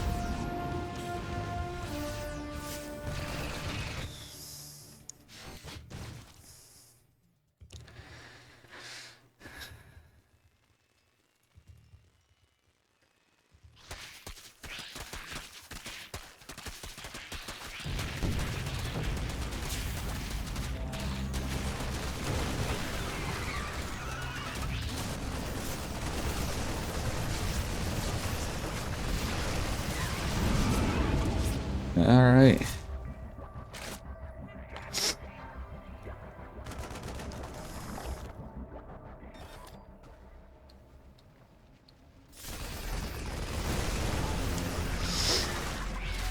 Now thinking of this, all right, Widow Mine. Oh, gets a decent connection. He does have drilling claws, but all right, GG Machine's doing a good job splitting around. He gets a, looks like he had a couple Bane hits in. No, his Lings. He might have had some Banes in there too, but nah, I don't know.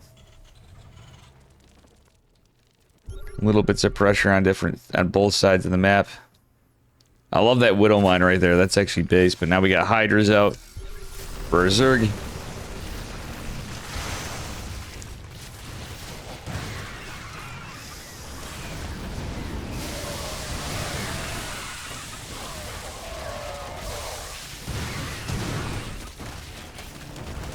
Oof, oof, the Parabomb.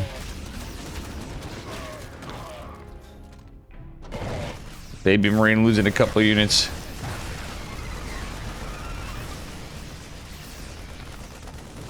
Oh no. These Lings are getting in there. They're getting deep in there. What a scrappy game, guys. Sorry, I'm a little like...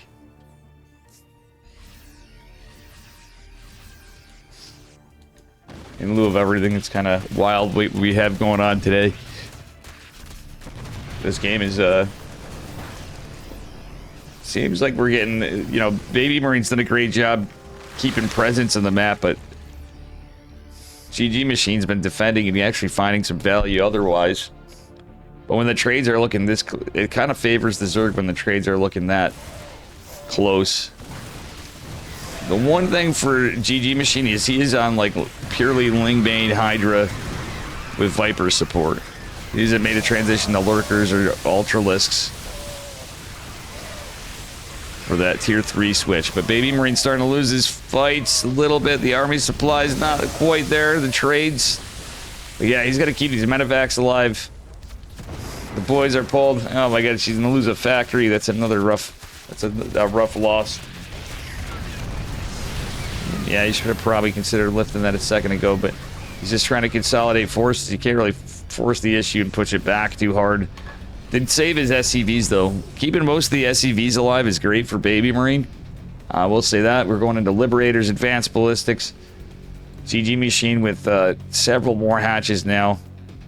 Well, 2 more hatches. He's net +2 on him. Baby Marine is going to go take his 5th base, however.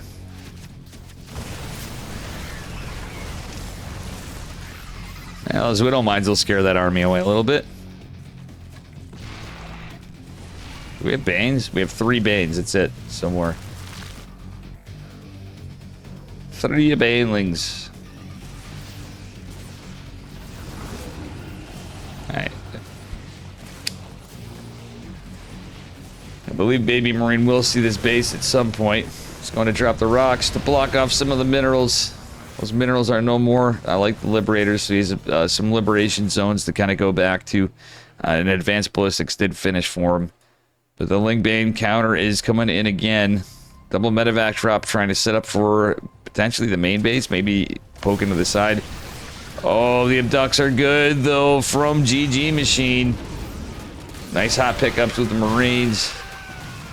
And the Marauders. Widow Mines have already activated just before. Oh, those Widow Mines would have came in so useful. Bullets. This one land. It will before it goes down. Unfortunately, not the juiciest Widow Mine connection, but it's still pretty good. And the wall is unfortunately unable to be raised by Baby Marine, who does take out the 3rd hatch. 23 SCVs falling is kind of rough, but the army supply's looking kind of close. The Hydra's kind of running back. The Ling's still going, causing all sorts of chaos and pandemonium back home. Baby Marine gets some decent damage done nonetheless. The 42 workers have fallen for our Terran. Only 7 drones for Zerg, but still. And the Ling's burrowed. Oh, this is nasty. The 3rd base falls for our Terran, man, as more Liberators come out. Army supply pretty close. We don't have, burrowed Banes. A la Bly. I don't know why I always think of, like, I always think of Bly when I see burrowed Banelings. Yeah.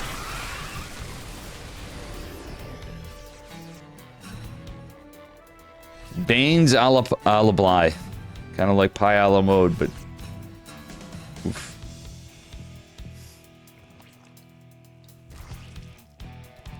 Zerg Widow Mines, if you will, that have to be manually detonated.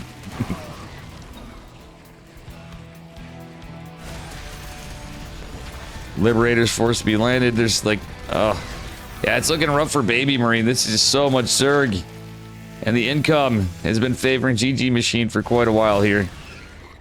Ghosts are out, but realistically, like, it's smart to go Ghost in the late game, but with this army comp, I feel like Goats are kind of a debate. Snipes could be useful against, you know, if you really needed to pinch, in a pinch to maybe hit. For the Vipers, yes, you got EMPs, you got snipes for that, but you might be able to snipe some Hydras, but realistically, they're just gonna die to Banelings.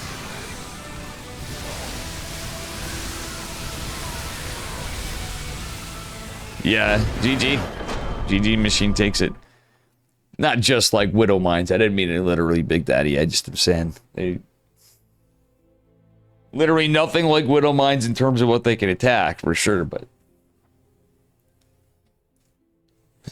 they definitely do. They definitely do have a radius for sure, though.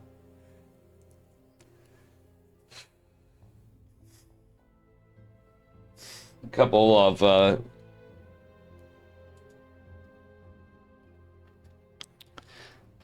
burrowed Banes. They have a one-way trip from Dropper Lords. That's true. You suggested me for bro, I can't even pull anybody in. That's why I didn't even bother with a co-stream before. Well, no, that's not true. I appreciate that. It's because of my sleep schedule and shit. I'm doing this because I mean, I was approved for co-streaming, but there's so many people on, like Up a Tree and Canning. Ducklings, Enki, Special, a Partridge, and a Parrot Free. Even Rainer's stream's going with an Italian cast. I don't think Rainer's actually casting it.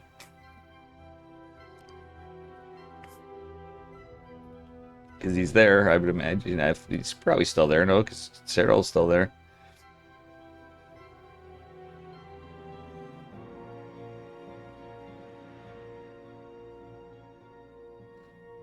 And we're just waiting for our next match.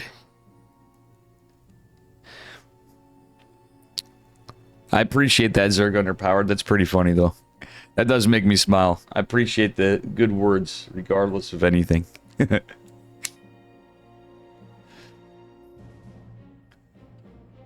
Low key, I'm just hoping to make it through. After this, I'm gonna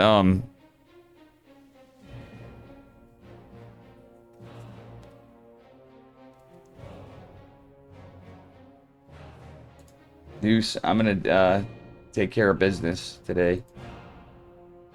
I am gonna definitely take care of business today. I should go grab my coffee. So GG Machine did take it.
Boy.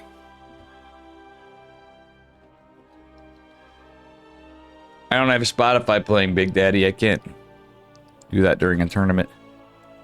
Wait, what do we have next? I believe it's GG Machine versus Art, possibly. No, I don't take my meds this morning. I don't think. But yeah, I'm going to try my best to get some prep done for Subathon today. I might still be on here. All right, let's see.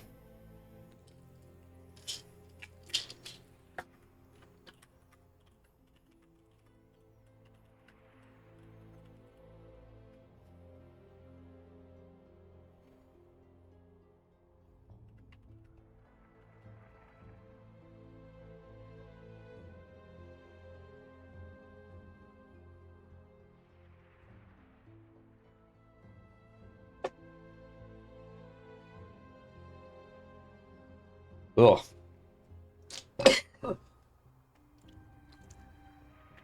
God, that tasted horrible. Yeah, sorry, we don't have music. Not during the OSC. I actually screwed up sometimes. It usually wouldn't matter, but for YouTube VODs, on this scene, I did have an issue. I want to check that real quick, actually. Settings. Audio, desktop 2.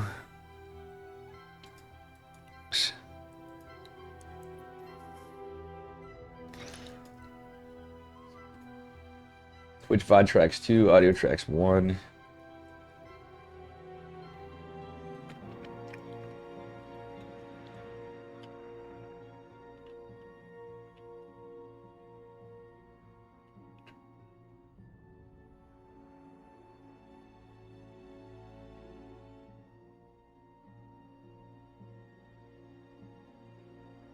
It's Art versus GG Machine, by the way. GG Machine now the king.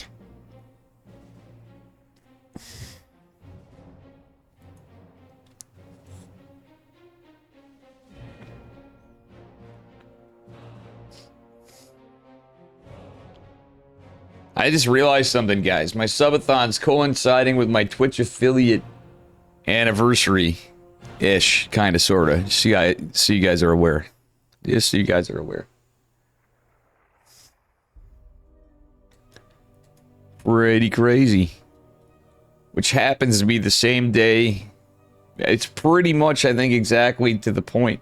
Like when it actually went through, it might show up before or after. It's the same day as the release date of StarCraft 2. Not, I wasn't streaming then, but the day of. The 27th.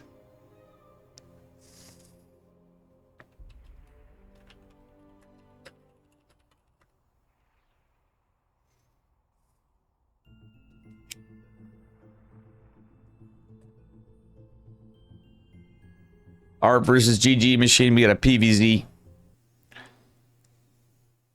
Changing it up yet again.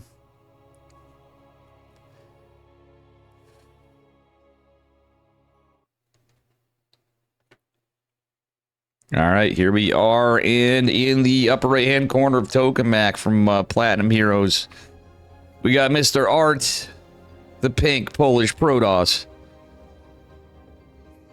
And his opponent in the bottom left, in the red. It's actually some pretty sick macro in the last game, and nice setups. It's GG Machine in the red. Baby Marine had a good hustle there, but I think once GG Machine gets running on his macro, he could be very tough to deal with. Very big lover of the Lingbane Hydra.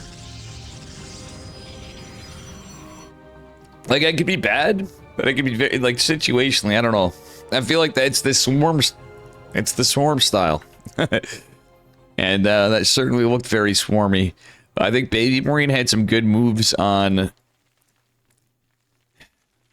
He basically had some decent multi-prongs, but some of it felt like he kind of overextended a bit with it. Or maybe with all that pressure, I think like maybe going into the fourth base a little earlier and having the economy for longer would be all right. But he had a decent base count and everything at the end of it. It just was like it seemed like he didn't quite have enough power in each of those pushes, but it all came down to the defense. But like Lingbane Hydra is a tough style to play against.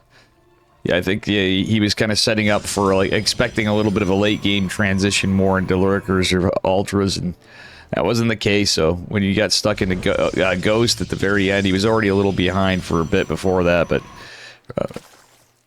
GG Machine kind of did get to that scary point of Zerg, as I'll call it.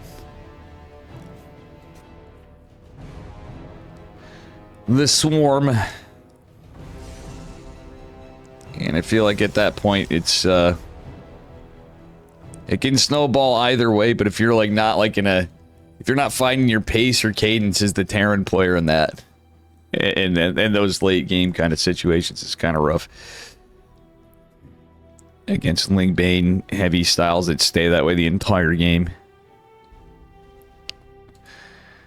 Anyway. There's none of that in this one. We do have our first Adept going across for Art. He is going Stargate. Pretty standard stuff. Art's a pretty standard player, but he'll pull out some cheeky builds from time to time. I've seen Art go Twilight a couple times, but he's usually pretty stock standard. Very solid Protoss player. Polish Art. I haven't seen Art in a minute.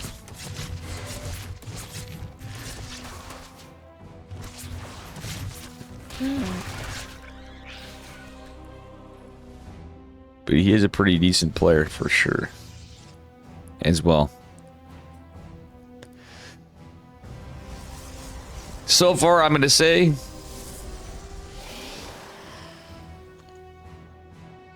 the goated game. The goated game we had so far was Baby Marine versus Mindle VK. I was not counting double factory against Protoss on my my builds for Baby Marine, especially today. He was cooking, he said, and it's true, he was kind of cooking on it. That was pretty based. And Mindle with the proxy gate, it was just a spicy game. That one, like, so could have went back and forth. The DTs kind of, almost, kind of, sort of bringing Mindle back in, but I don't know. This one, I'm not quite sure who is going to win. GG Machine is, he plays kind of similarly. In a way, it's like, obviously it's different against Protoss, but if he plays Lingbane Hydra, Lingbane Hydra do be a thing against Protoss as well. It may not be a bad idea depending on what your opponent's doing. Okay, we're going into a Robo. Stargate and the Robo for Art. We do have an Roach Warren. Yeah, these Oracles are going full send, but they're going to come right back home. He's like, I got to keep this base up. Smart move by Art not to just go out across the map. GG Machine trying to get these probes. Some Adepts are warped in, the Oracles chasing them back.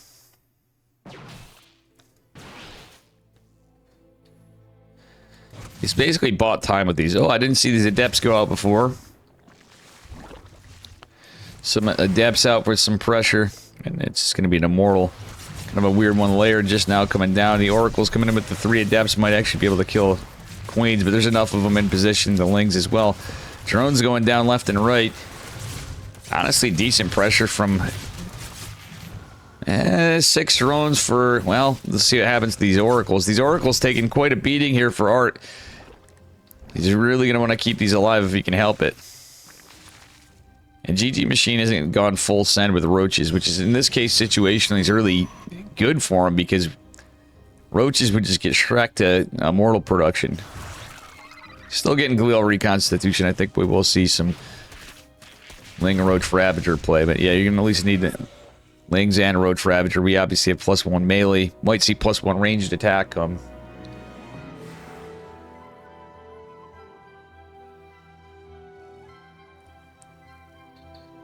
Yeah, no doubt.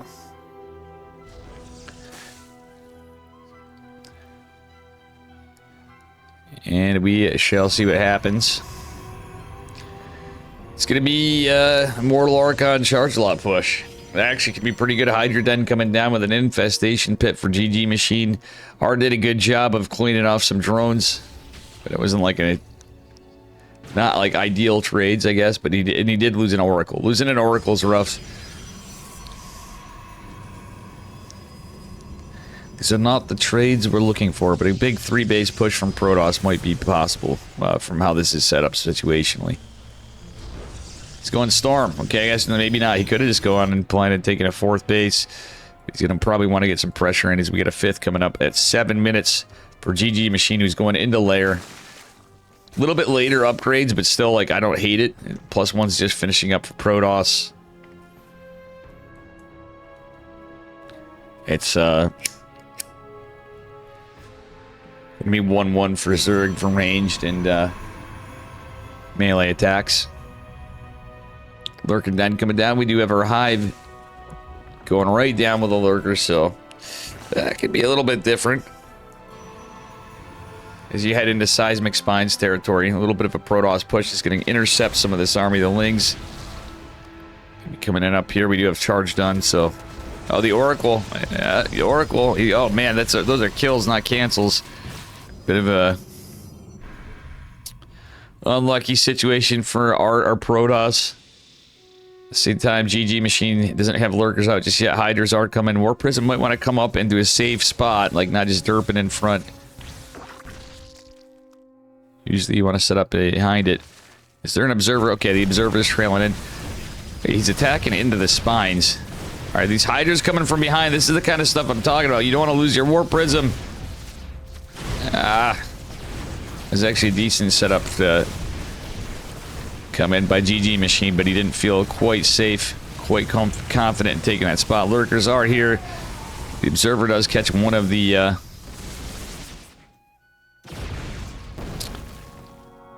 Lurkers, but they're And when they're grouped up like that, you don't want to attack it, especially with Zealots, but even if those 3 Immortals were at the front, it wouldn't be the smartest move. Ah, he's going into Lurkers again. Seismic Spine is on the way for Zerg. +1 ranged attacks finishes up. +2 ground weapons coming in for Protoss as he's just kind of going out clearing some creep. Did get that third base. Zerg. Nice storm. He loses a High Templar, picks up the others. He's going to lose an Archon. He's going to lose another Archon. Lands a decent storm. Has another storm. Does he land it? He drops 2 storms. He has more storms. Kills a base. He needs the GTFO. Look at Protoss. Oh my goodness. 33 workers fallen. A nice recall going back. This base is fallen. And I say look at Protoss, and on the other side, he's down on workers. His army's looking terrifying. He's going into a mothership, but Art's taking a heavy blow behind this from a Ling run by. Equal losses in workers, but GG Machine was able to keep his drone count pretty decent. Art definitely taking a bit of a beating over here. Army supply, though, in favor of Art. Overseer trying to be dealt with. And the Mama ship is on the way.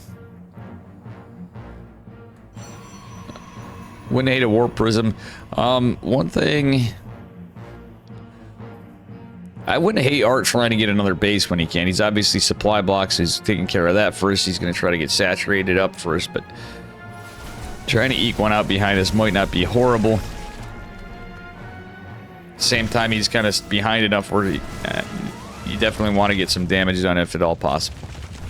Observer's going to see this. Alright.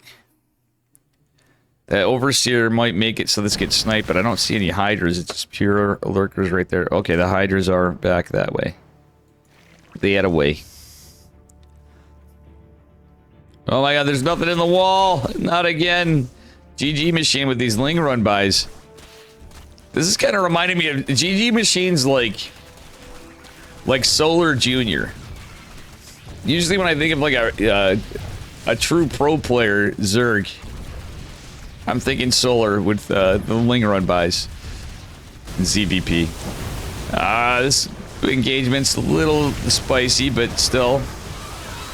The Overseer actually getting some high value here. Art's way down in supply. I think this one might be Jover. GG Machine with the sick Ling run bys. GG. GG Machine takes it. The GG with GG Machine. And I honestly thought Art was going to take that for a minute, but nah. The Ling run bys were too good. The Ling run bys were too good.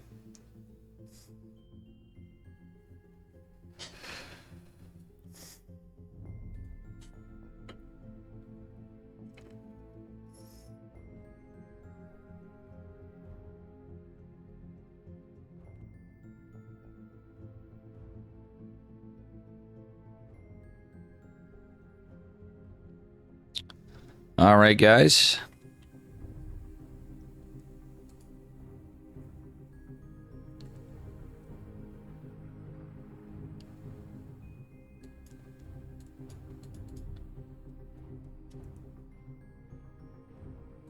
See what we get next.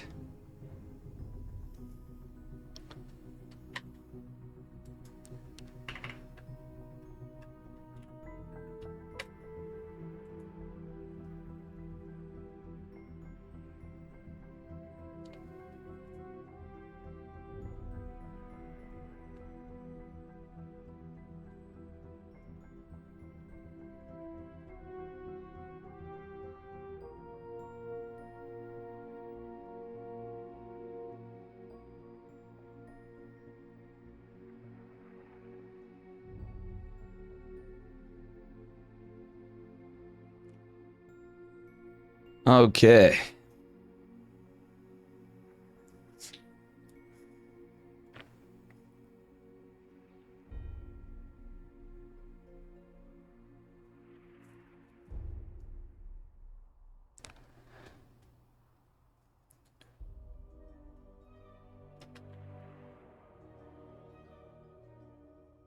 Gotta see what we got. I think we might be changing servers. I don't know. Okay, we are. I'm assuming. Creator. Ooh. Okay, GG Machine versus Creator. Bear with me as I change servers. Creator versus GG Machine.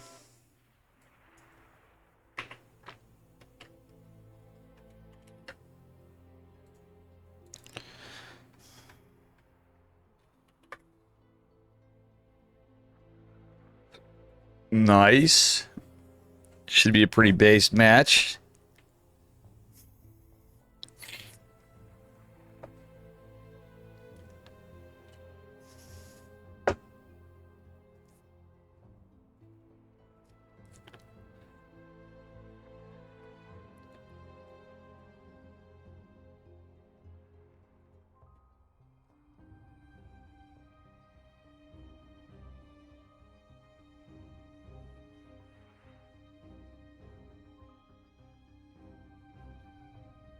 Wow, Creator with that Masters 3 MMR and an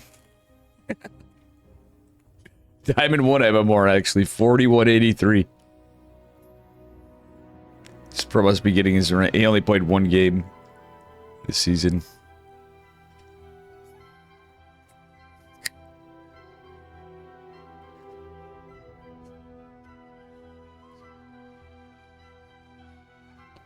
GG Machine with 2 points under his or on his record here.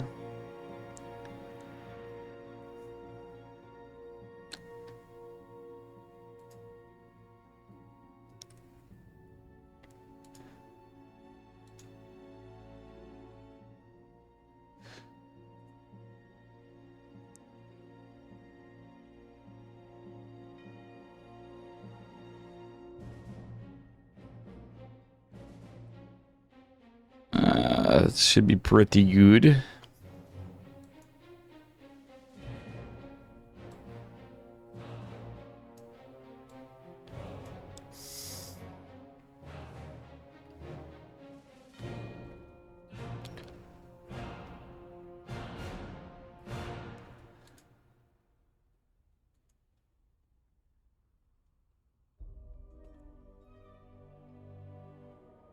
I don't know.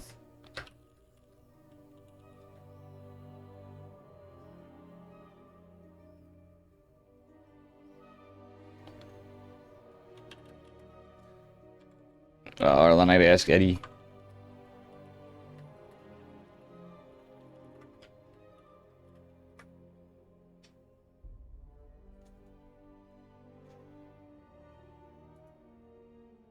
We're gonna find out if they're on West or Central.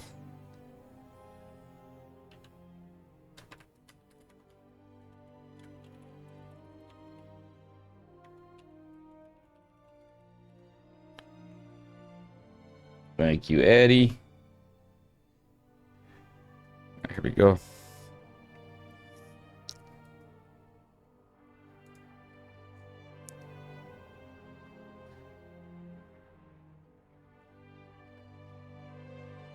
Good stuff.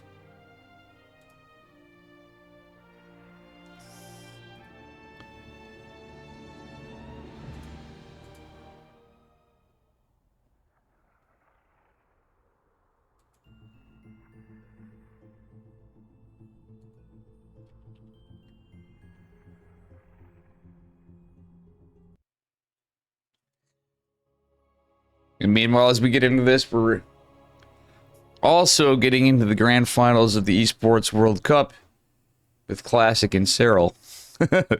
Pretty wild stuff. But anyway, here we are, guys. Let me get this set up. Our new opponent on the hill. He's on the slope of the hill, but this man's pretty good. In the red, from Korea, our Protoss, Mr. Creator. And his opponent in the upper left in the blue with 2 points. It is GG Machine from SWS. I was going to say that before. I wasn't really sure if it actually is a team or what, but there's a paw.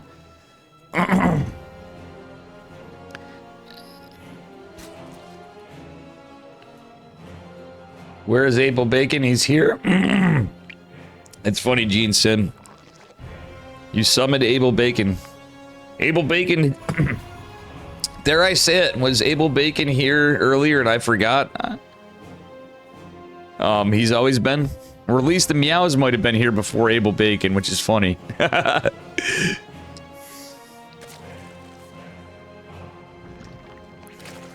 Yeah, I'm not gonna be like rushing into that subathon today, just so you know, Abel Bacon and Gene.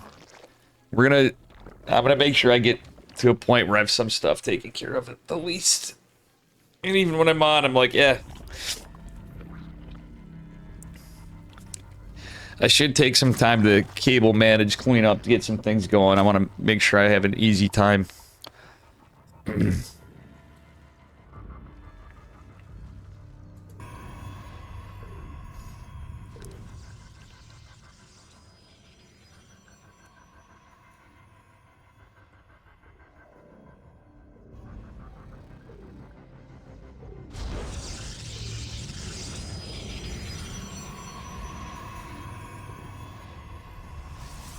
But yeah.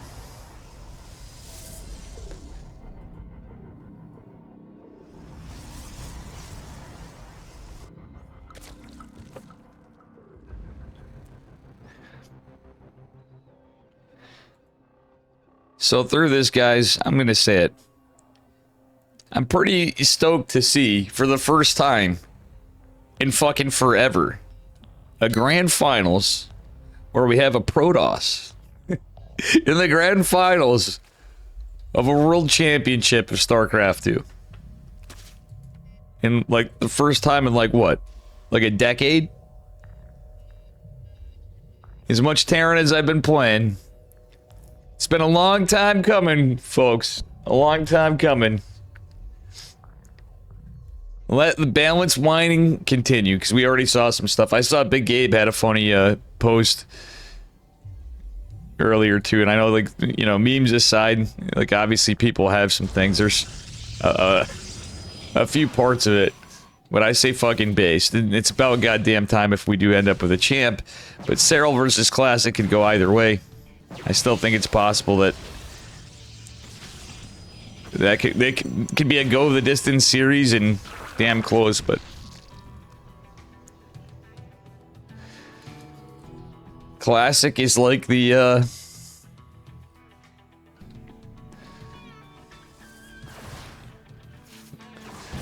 he's dethroned Hero as the Protoss GOAT in my eyes, for in a sense right now. The drama, like, between the Cyclone bug, it's not so much the drama, but if from watching all the, if you can call me a Terran streamer now, Gene Sim, right? I obviously have objectively look at things a little bit as a Protoss main forever. I have not played the amount of games I played Protoss. I just don't have the time. You know, I could win the lotto and be exclusively doing this for like years, right? Just for fun, just playing. And I don't think I could possibly play. It would be insane for me to be able to play the amount of games of Protoss or Terran as I have Protoss. But like I'll see the points for sure. Creator, you're not paying attention. Creator had some good defense, but he almost loses the Oracle for a second. Doesn't take any hull damage. He's very lucky there. Those queens popped and they kind of derped over a little bit late. That could have been very bad for Creator. I almost said Classic. I'd be lying if I didn't say I didn't have stuff on, because I want to be aware of what's going on in the grand finals. Just unlucky that you know, stuff was planned the best it could, because a lot of events got kind of screwed up, delayed. One thing Esports World Cup could do better, and from what I gathered, is they took note. Like, they were, like, it was tough for Home Story Cup to plan. You know what I mean? Nobody really knew when the Esports World Cup was actually happening until like way late. They made us wait for the last announcement of any game for Esports World Cup for StarCraft 2. Everybody was thankful we had it, but everybody thought the game was just like dead, possibly. But I think that we are gonna, for that reason too. I think isn't enough hype on StarCraft 2. 20,000 viewers. It's we're back, but more than 20,000 viewers technically, collectively looking at it, in different platforms and everything else. Take TV and Special and Jim Rising are casting in Spanish. Yankees casting in Spanish. We have Rainer, an Italian, Bulgarian, StarCraft, all these people casting right now, and even with this, StarCraft 2 is having a pretty good day today. Yeah, it wasn't about the Cyclone bug. Obviously, Terran don't complain about it. Rainer had a point of contention against it, and he kind of proved it to a point, but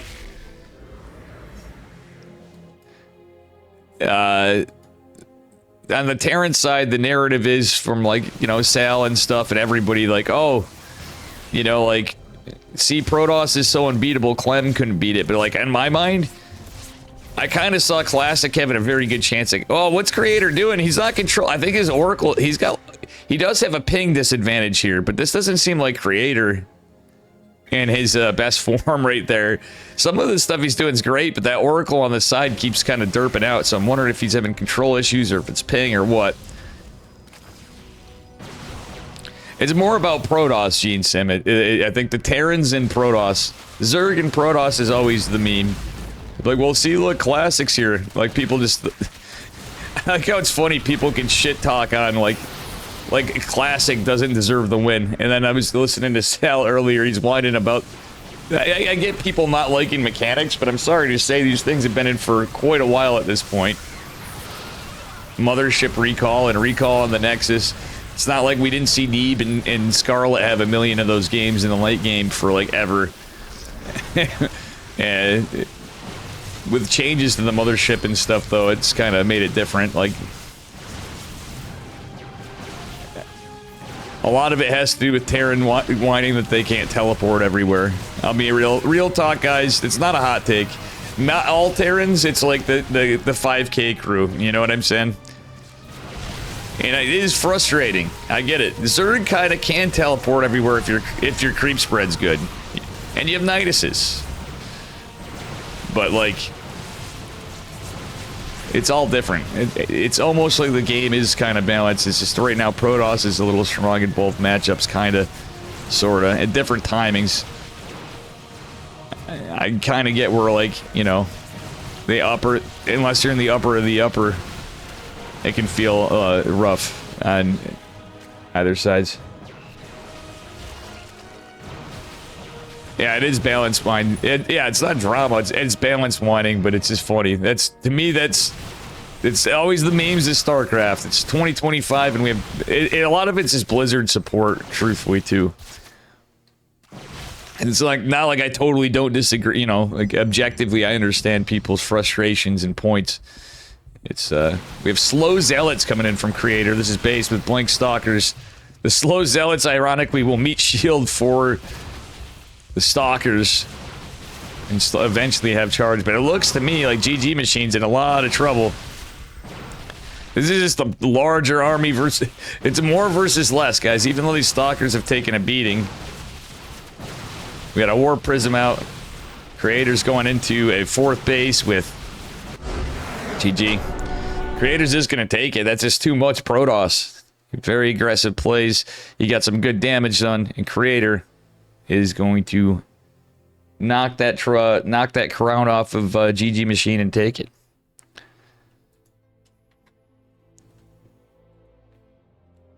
He is.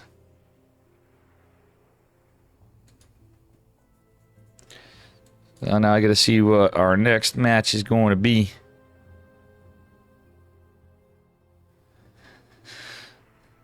Well played.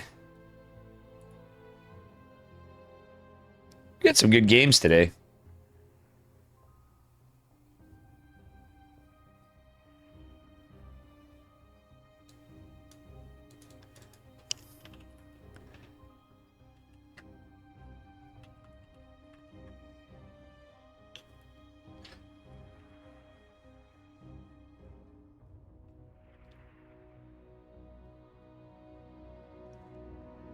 I thought a player used a bug exploit that wasn't fixed to steal a match from when I read bullcrap. Like Parting did with a 2-pylon block in GSL. Kind of, sort of. The funny thing was, like, Raynor, I didn't want to, like, spoil it, but at this point, like, we're getting in. Raynor had some really sick... It was Raynor versus Maru is what we're getting into on that. And Raynor, you know, had to go on and have to fight Cyril after in the lower bracket. But the Cyclone, it's the Cyclone lock-on bug is what it is. And the funny thing was, Rainer actually had some pretty cool plays, and he's like, you know how you beat Cyclones because they're unbeatable? You use Cyclones against themselves. And it was like a 200 IQ play. Rainer actually had, and that was like a close game, but it was like that was actually a really sick series to watch, in my opinion. It's Jumi! Creator versus for Jumi.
We got a PvP. We have, it's not been PvP Fest today, so we'll take it. I think we got a good chance for all sorts of stuff with EWC going on, depending on who's traveling, where, and what. It's been pretty good so far. Anyway, we got my man in the upper left-hand corner from Streamer Zone, a pretty base team with a really good roster, honestly. In the red, my brother from another mother, for Jumi, our German Protoss man. And his opponent in the bottom right, our man with the crown, the king. At the moment, with one map, it is Creator. GG Machine had a good run. So far, Hatsu, GG Machine, and I believe Baby Marine. Actually, I'm not sure. It was at least Hatsu and GG Machine with the streaks. I should probably double check. I know I casted it, but exactly have the most sleep, so I'm not running on a full deck. As per usual. And guys, I'm not doing a good job at advertising it. Little slow day because of what's going on, you know, the World Championship. But guys, do me a favor, consider supporting OSC. OSCesports.com. I got the logo on the map, so I'm not even been. I've been slacking. Where is it on this map? Do I not have the logo file? What's going on? For some reason, the logo is not showing up. I had it on before.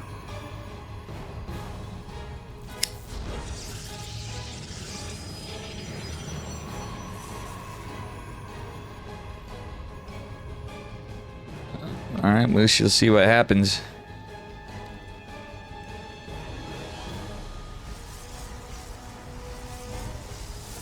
Wow. And as this is going on, pretty standard double gate setup on both. No, none of them is gateway expanding. For Jumi hates the gate expand. Creator's not gate expanding.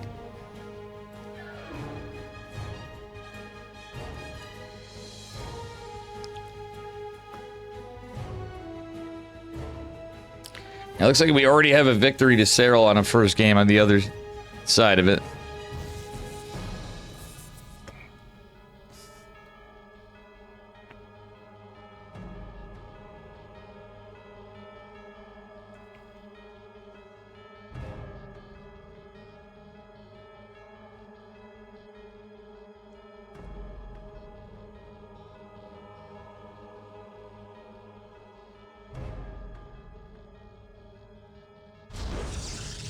But yeah, we'll see what happens here.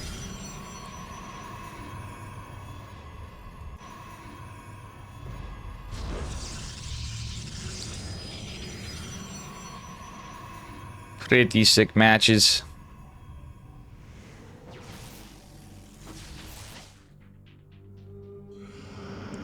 Alright, Forjumi is gonna have blink faster. Creator with a very late Twilight Council. both with the same time Nexus. This is going to likely favor Forjumi, who is going out with a probe. I think Forjumi is probably going to set up for... Oh, Dark Shrine with it, too. Blink with DTs. Did the probe go down? No. Probe... Okay, there's a pylon here. The probe's still out. Isn't scouted.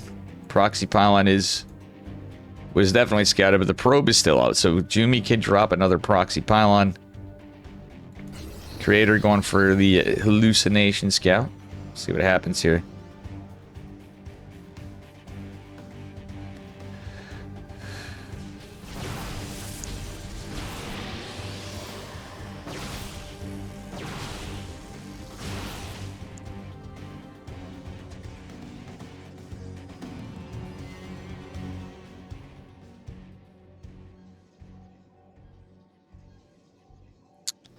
And we'll see what happens. Man.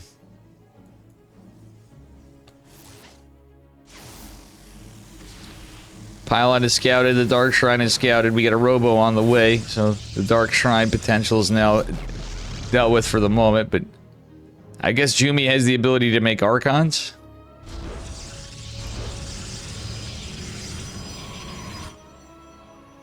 And his blink is significantly faster. Creator did catch up, in fairness, a bit on his blink. Jumi's going to have a fourth base a little faster. And the gateway count is looking... pretty similar. Jumi going for a forge, but still on 2 gate. So gate count-wise, it favors Creator. Doesn't have a proxy pylon or anything, but will he have a warp prism? Is an observer on the way, of course, just in case. He knows the threat of the Dark Shrine. Jumi just with the hallucination is going to miss the army. There's no shield battery here in the natural. And now the big push is going to be scouted. Guardian shield activated at first is kind of nice, but this... Oh, that was actually a nice set of force field segments off the sentry. Sentries are really important here because the Guardian shield, if nothing else. And I would say it's a close fight, but really, with just 2 gateways, this is tough for Jumi to hold. However, the reinforcements at Classic are going to take a while to go, and with some shield batteries finally came back. Okay, Jumi did have the shield battery back there, by the way. Jumi has taken a bit of a bloody nose from... Some of it's from that earlier engagement. Do we have energy recharge available? It was used, so unfortunately not for Jumicus Maximus. Alright, well, high ground advantage for Jumi here as Jumi tries to saturate his third base. Creator getting his down before. Jumi he has a forge, but he couldn't start his +1. He's going to start it ahead of time. Forge on its way for Creator, who does have an observer, which will be a little helpful here. Jumi does hold, but his back's a little bit to the wall. He's getting some gates down. Does economically lead, but army supply-wise, it's a little rough when you only have 3 gates up at the same time. Creator has 3 gates as well, just getting his third base. Jumi's leading in workers pretty significantly, and with that third base, he can continue to produce more if he so desires, which he will. Creator, getting Big Daddy Immortal out, does have his third Nexus just done now. He's going to start catching up on worker production, but Jumi's going to go take that lead and take a 4th base because he held. I love the charge from Jumi. Creator decided not to go that route. Canceled the Dark Shrine before. I didn't even notice that. And Jumi's just on 2 gases. Creator with a 3rd and 4th gas going down behind it. Jumi, okay. Jumi has taken his 3rd gas at his 3rd base. Creator leading on a gas, but the charge in +1 should finish faster for Jumi. The +1 is more than likely going to. Chrono Boost does help things. So even if you're down in upgrades, it usually evens out when you're on 1 upgrade. And both upgrades are started a little later or not.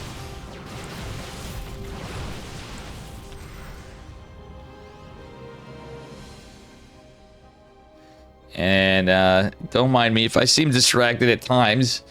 I'm keeping an eye on stuff. Looks like Cyril's got a good start to the series. TBH. Denied a 3rd base at Classic behind this. I would not normally be saying this if it wasn't the World Championship going on.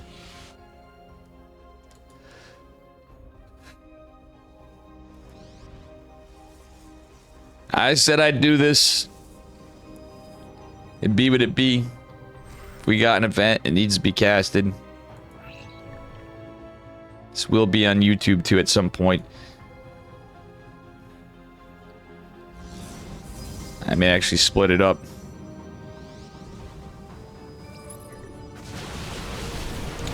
Alright, Jumi coming in with a massive assault of charge lots. He does lead an army supply, but we do have a little bit of defender's advantage for Creator. Because Creator is going to try his best to fight this off. Charge lots coming in from a back flank onto the Stalkers. Nice blink back by Creator, but can Creator hold? Jumi looks like he's leading this fight. He's getting a lot of worker damage. He's starting to chisel at this army. The supply advantage starting to go down. The shield battery falls. Another shield battery. No other shield batteries here for Creator. It's damn close. Jumi in almost at an upgrade advantage again.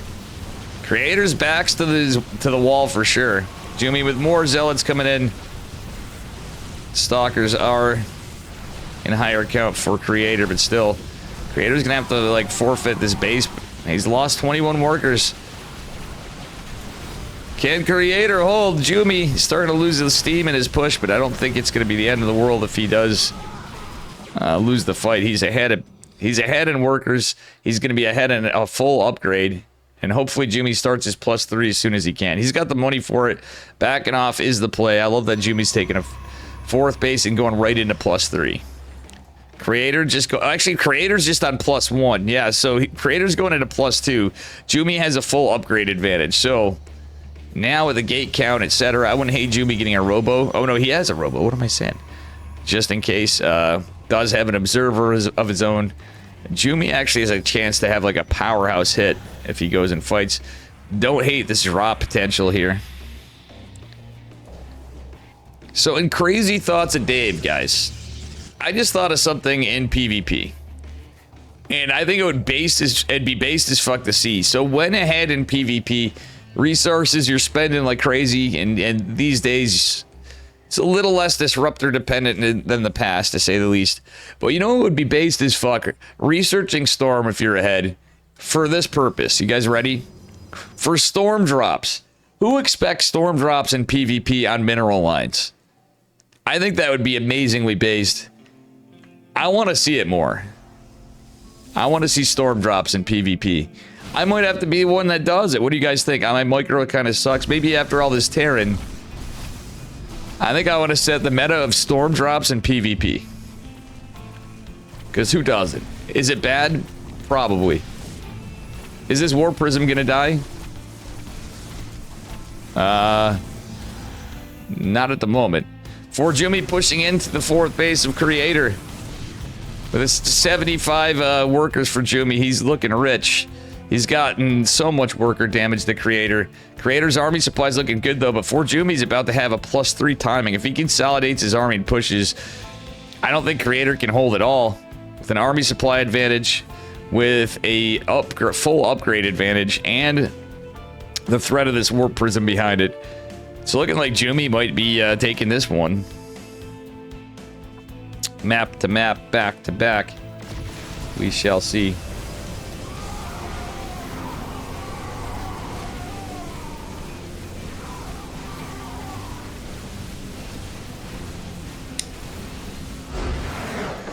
GG, Jumi takes it. Looks like Creator will be out. And Jumi's back on. We are not seeing any big streaks like Beyond coming in Bolian, which I was fortunate enough to cast a large portion of it Beyond streak, as we had some OSC history of Beyond taking the, I believe it was a 23 map run. An all-time record for OSC King of the Hill, a former first place holder. The title holder for a long time was Special. Beyond, the only person to beat Juan.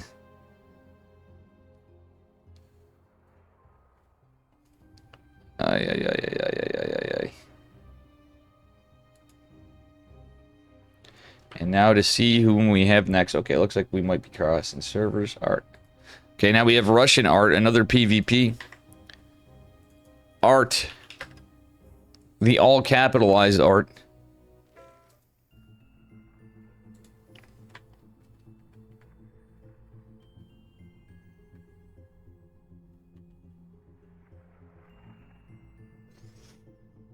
versus 4Jumi on EU.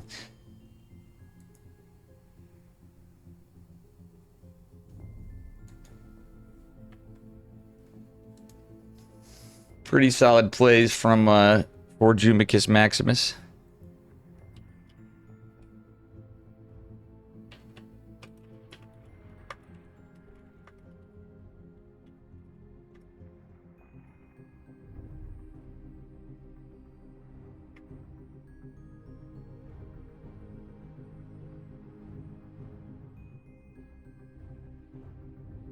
Right.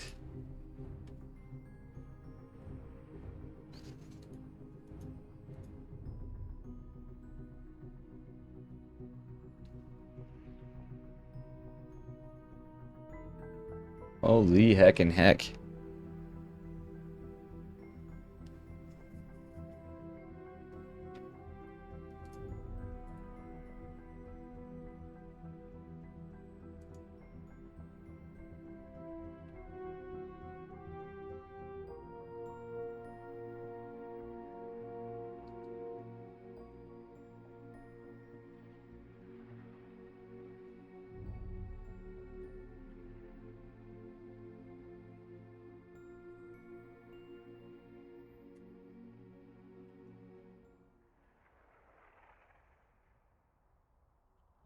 Another PvP. Art versus 4Jumi.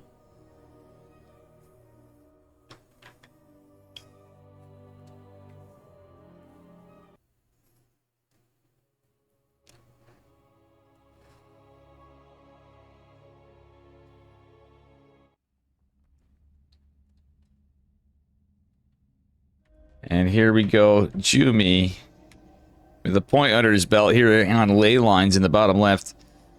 In the blue, he's from Stramer Zone. His challenger, Mr. Art from Quasar Gaming. In the red, I don't think we're going to see a 1-gate here from either of these guys. I could have used just like a minute between this, so you guys don't mind. Just give me just a momento. I'm going to follow the camera of Jumi. Oh, we're going to follow the camera of 4Jumi. Uh-oh. No.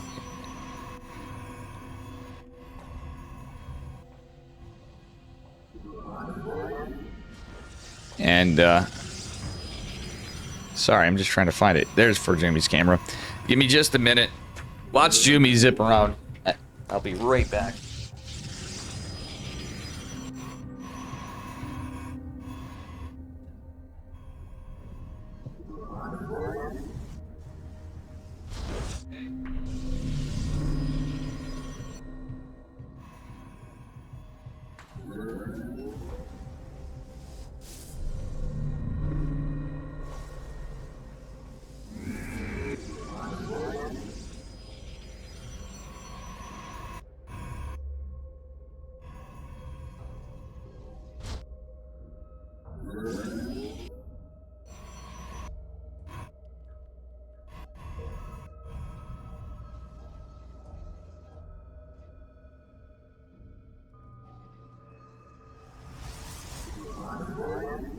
Oof. Alright, I'm sorry, guys. I'm back. I had to do it for a bit.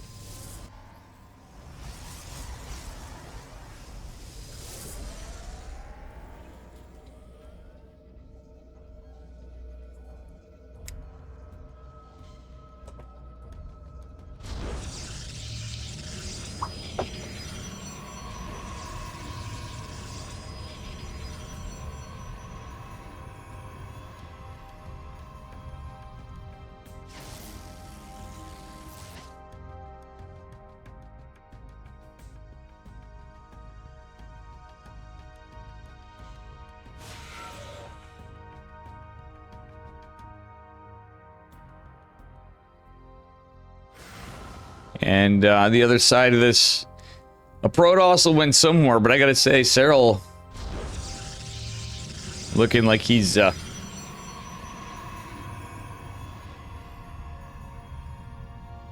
off to a good start in the EWC at the track. But we have Sentry opening versus Stargate. You scout the Stargate, you prepare for the Oracle. If it is an Oracle, The Stargate's not even being used from Jumi. This is a little bit of a weird one. Okay. Oracle just coming out now. Again, we'll be scouted. Art with a saucy probe going for a proxy pylon. Art might go Dark Templar. If there's no gate with the proxy, he may go DTs. He may just be pressure.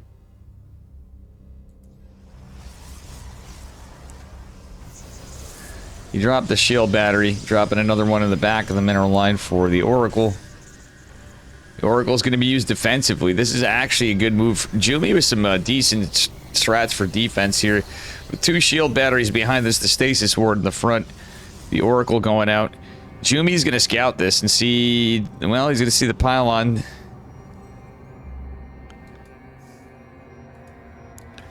Art's prepared. Well, he only has the 2 gates, so he just warped in. Warping should be off cooldown in a minute.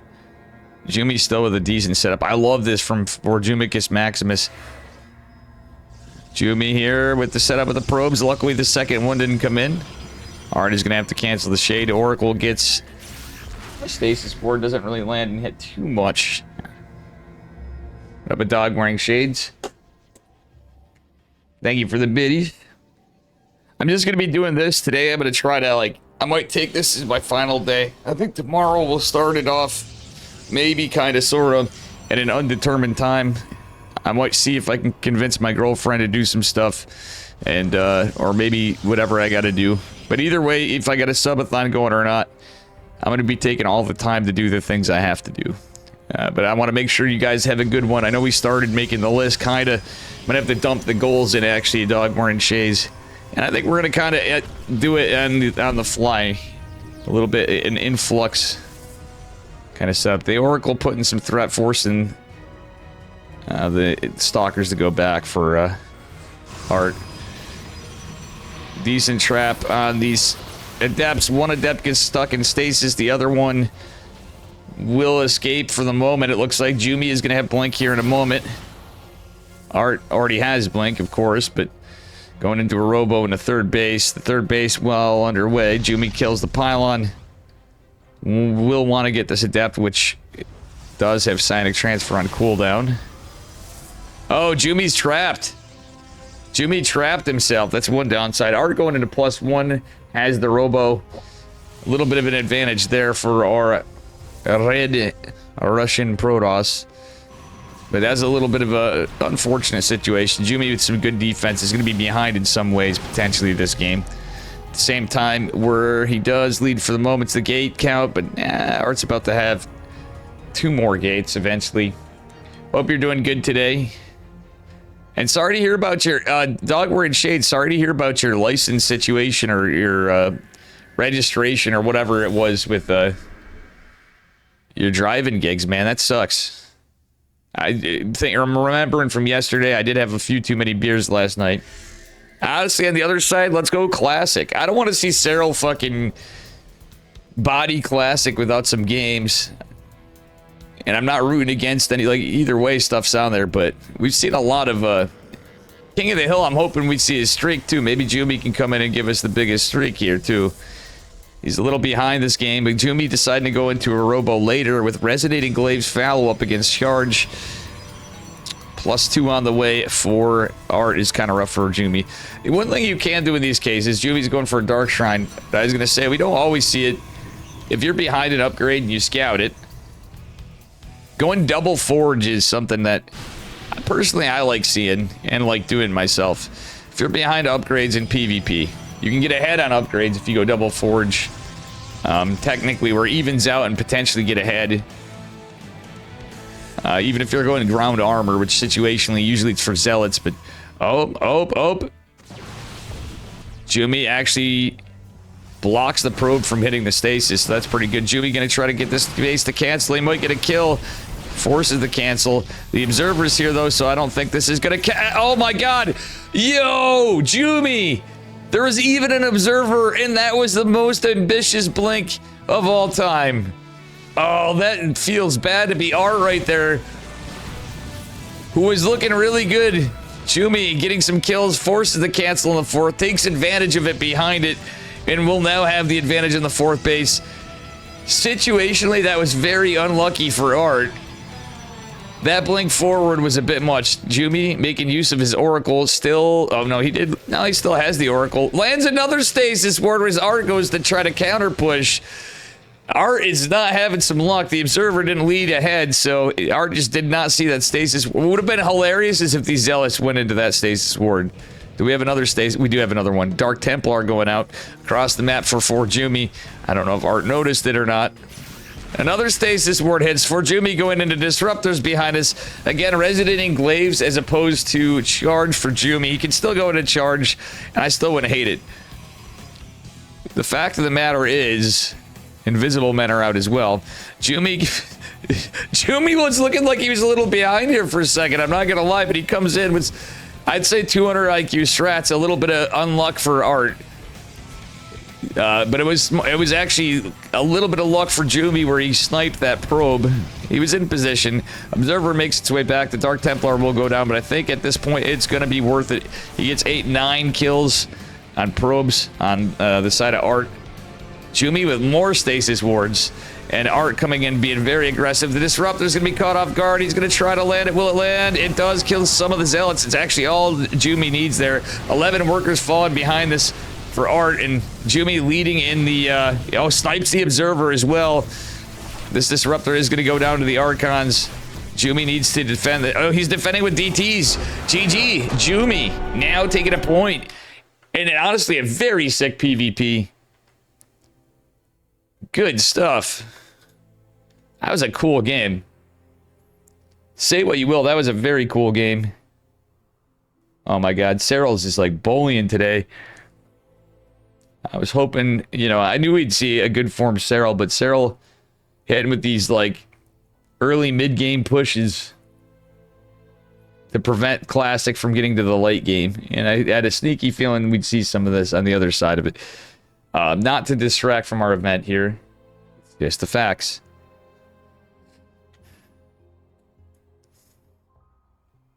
Okay, Nicaract. Yo. Jumi versus Nicaract. A PVT again. He just lost? Wait, it was best of 7 and that's it? Or no, it was game 3, right? There's no way. Yeah, I saw him just lose, but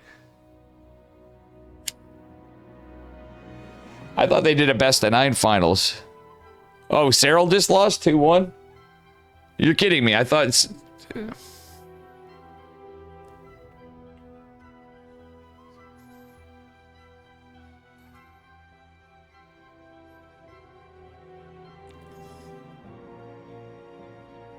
I guess I observed more wrong. I'm hoping we go the distance. At the very least, all I'm hoping for anything is we go to the last map. I think nobody can really bitch on that, but these guys, people are like, oh, the games, but so far the games haven't been all like,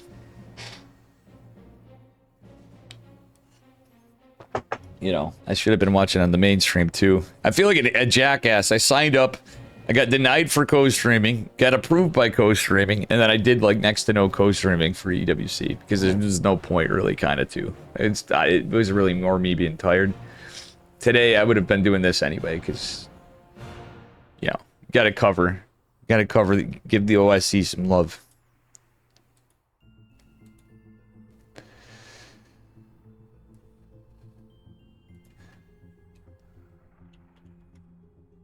I want to see if we're getting more Charlie views on YouTube. I think Charlie stalled out. But people love the Charlie. My best YouTube short of all time with 159 likes and over 11,000 views. A 7-second clip of Charlie putting his shoulder on me and meowing when I looked over at him for love. Charlie the goated clip.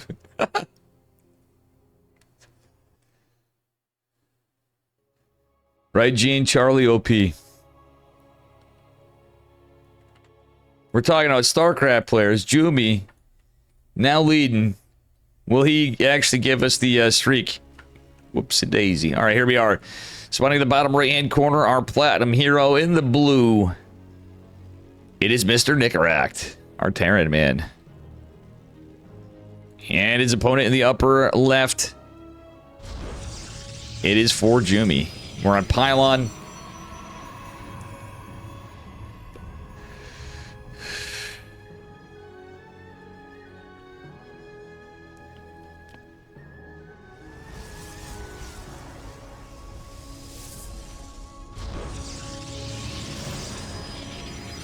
We got some GLHFs, a GGLHF. I think Jumi just had a typo there.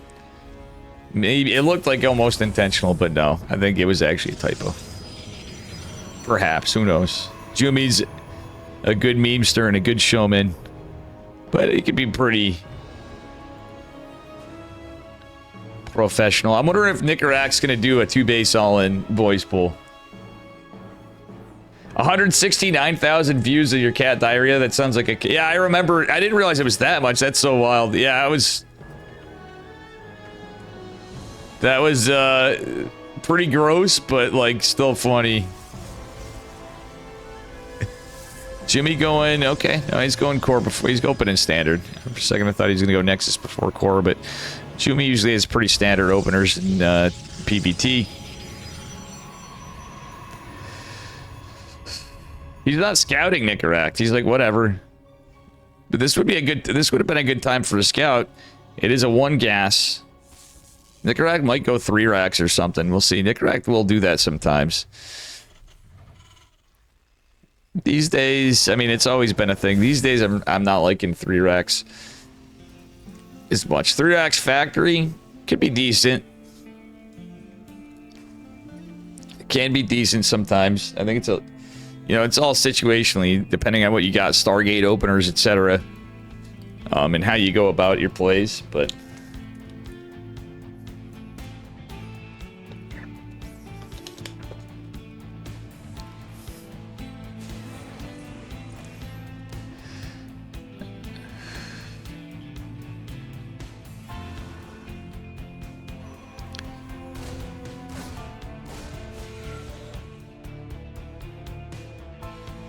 Alright. Depth getting some pressure out.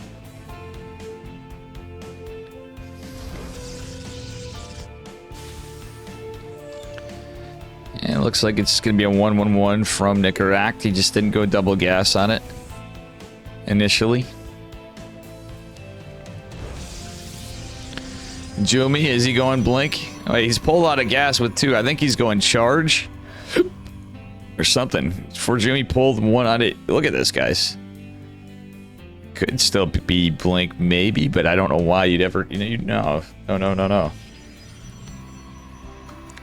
Ooh, Jumi's getting greasy here. He's going charge. He's going for a warp prism, and he's gonna go.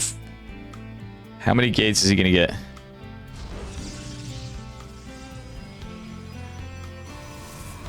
Yeah, Jumi is going to guard for the Reaper. He needs to catch it. Going to shade out and try to catch this. Nicaract going for a Marine drop with Hellions in the front. This actually could get something done without blink. But Jumi wants to be the aggressor this game a little bit more. You can always pull back to gas, and I think he will start saturating his gas back up. Initially, it's to get everything optimized for all the money. But now that he's got 2 base over saturation, come on, Jumi, saturate that gas. He might as well. Okay, he is going to. This is typically you'd follow up with a Templar Archives or something. We'll see what Jumi does anyway. He's got some decent defense here. Yeah, even the shield battery in the main base. And with the Stalker count, this is going to look... Jumi's got to sell that this is like blink Stalkers. But the fact that he won't blink might be a little bit of a tell. The shield battery's going to come in clutch here. Decent micro from Jumi, I say that, and he loses. Okay, Nicaract actually gets some worker damage, but the shield battery in the back is coming clutch. The Marine's starting to get some damage. The Reaper and the Hellion's going to be a bit of a problem, too. For Jumi, trying to go out with a Warp Prism, I'm guessing. No, he's got an Observer just in case of... Wow, Jumi losing 8 workers. Pretty decent damage from Nicaract, but great defense from Jumi. Regardless, let's see. He is the Observer. No Warp Prism, so... This cuts the wind in Jumi's sails a little bit. He's going for a 3rd base. Okay. But he opened charge. Without a prism, without the money for a prism now, it's a change of plans for Jumicus Maximus. But having a warp prism out would be ideal. It's only 3 gates, though, so... Templar Archives going down. Jumi getting some gases. Has his third base going down. He's going to want to be able to defend. Nicaract obviously leading here, but I still really think the play is a Warp Prism as soon as Jumi can get it. Some gates. He's trying to get that economy up. Yeah, here comes the gates. No Forge. Nicaract going for that Stem Combat Shields plus 1 time and getting his Marauders out. Has a tank out. The singular tank. It might be a boys' pull still. In this case, charge will be nice, but Jumi doesn't have Blink to rely on. We do have the Raven for some attacks. Jumi even getting a High Templar out. He's faking Blink. Now he's been stuck in all these Stalkers just to defend.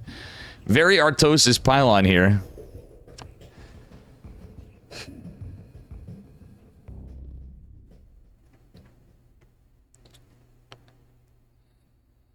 And we'll see what happens as we do have a Zelnaga Watchtower taken.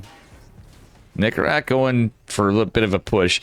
I really wouldn't hate Nicaract going in with a boys' pull in a weird way. Yeah, he's got a third CC. He's going to play it out and try to play a macro game. Respectable, honorable. Storm's going to be finished up. Jumi's going to have Storms for days, it would appear. The Adept's going to scout the push. And we do have Storm not quite completed. Jumi's going to buy time for the Storm, but it's going to finish right here, right now. Tank siege. The storm. One Storm lands. Another Storm lands. The tank stormed. Zealots and Stalkers and an Immortal going to push it. Jumi gets some good damage. He doesn't have Blink. Jumi, we want to consider researching Blink here with this. I wouldn't hate it. Yeah, he could go for a third base push. A 3 base push. But at the same time, Blink is going to hedge your bets. What up, Dark Omega?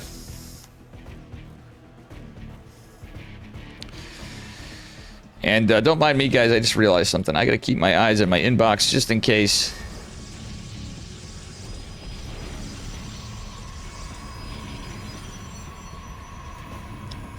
I'm always keeping an eye out to see if I have response back from jobs.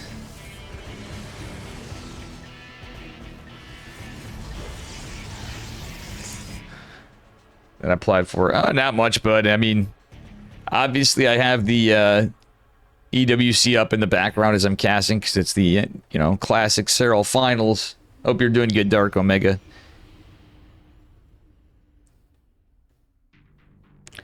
And I'm debating on it, whether it's tomorrow or Sunday or whatever random time tomorrow. I haven't gotten shit done around here, and I'm gonna have to do that on stream. The subathon shit. It's nervous. I didn't make any cool graphics. I didn't do any cool shit. I think I'm gonna try to today. Probably should do it off stream a bit, but if I have trouble, I'm gonna be like, guys, I'm gonna need to bug friends to get in Discord with me. From who, Steve? Yes, from Steve. Ghosts are out for Nicaract. Nicaract actually not in a horrible spot here. His army supply's looking good. His worker count's looking good. As far as damage, it's kind of going both ways. Jumi not rushing a 4th base. He knows Nicaract's got a pretty threatening army still, though he does have a decent amount of High Templar, has his Warp Prism going into Blink, and has his 1-1 coming. Nicaract's going to have his 1-1, but Jumi's a little bit behind here. It does finish up relatively quick, but that 1-1 timing for Nicaract might not be too bad. Ooh, this could be awkward. We might end up in a weird little base race situation. No, Jumi actually scouts it with the High Templar. High Templar lands some Storms. We got more Storms, even with the Ghost. The Snipe's attempted. It goes down. One of the Widow Mines falls. Blink has finished. The Zealots do eat the Widow Mine. Jumi going for a Zealot run by again. 4th base trying to go down for Nicaract. Jumi going for a push. It's scanned. Zealot run by will find some of the SCVs. Honestly, Nicaract's done a great job macroing behind us as well with it. War Prism and the Storm's going, and Nicaract just misses it, tries to get an EMP. There's a High Templar with more Storms. This is going to kill some of the Ghost even. Nicaract's starting to bleed a bit. It's a lot of Marauders here, and there are 2 Immortals, which at that point will be... Oh, wow! Okay, Widow Mines and auto turrets. The auto turrets almost...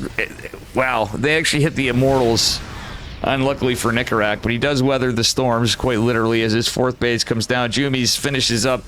Nicarak getting his down. The delay, definitely impactful and losing some workers, but still decent for Nicarak. Nicarak has a feeling that Jumi is taking this base for his expansion, and will stem in and try to get some, at least, worker damage. He's going to go for the pylon at first. I think worker damage is bigger than the base, almost to a point for a while, if you get enough of them. But the Arc, I think his army might be a little trapped. There's mostly High Templars, no Stalkers here. The Archons, oh, going into the Archons is rough because the AoE kills one of the full medevacs. This is rough. You don't know how you feel about having no tanks or libs? I think Vikings is not the play. Because we're not going into Colossus. Jumi's still not made a transition into Colossus. So Nicarak's playing kind of... Liberators would be the play here more so. Absolutely. Tanks... tanks, honestly, you only usually go 3 tanks. If you're going against, like, this is a very charged lot Archon heavy army. Tanks are like a trap. Alright?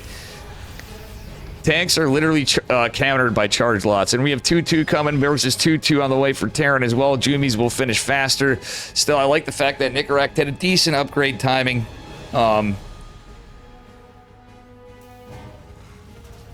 Honestly, I don't know if this is totally slugfest or macro, but there's been... Jumi's got some good damage. Nicarak had some great early game harass.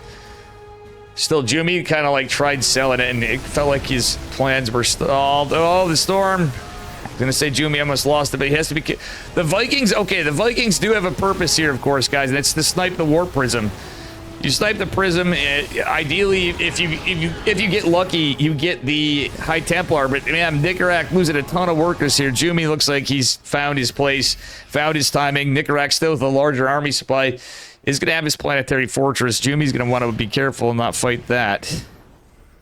I mean, if all 3 immortals were there and everything was together, sure, maybe that might be a case, but Nicarak managed to get a 4th base, but make no mistake, he's significantly down in workers. 5th base trying to go down for Jumi. Auto turret is here, is going to try to get some probe damage and harass. Did the Raven die? Quote, the Raven nevermore. Well, then Raven is going to be nevermore. It's dead. It's been shot down.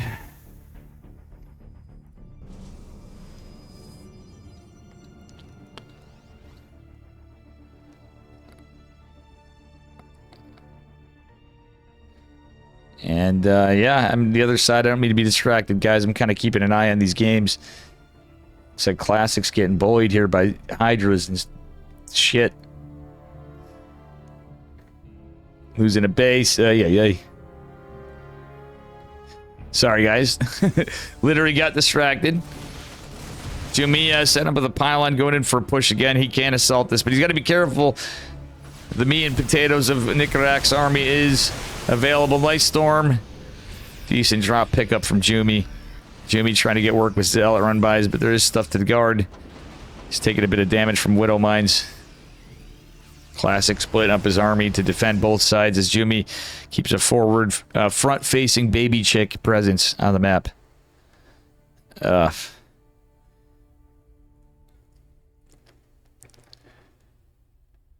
Oh man, as we get into it, we got a Dark Shrine, Colossus transition here. How many Vikings do we have left? 4. Some Vikings out, a little bit more Viking production. I think Nicarak's probably anticipating a switch to Colossus, but there's Disruptors first. Jumi trying to limit the Viking count, which could be pretty good if you're going into Colossus in the late game. Extended Thermal Land's going to finish up a Colossi going to come out. Jumi coming in with a decent flank, but a nice choke from... Oh, the EMP was sick from Nicarak. That was a massive one. He caught all the High Templar coming out of Storm and caught the War Prism. That's a little rough for Jumi. Nicarak's improved so much, I gotta say.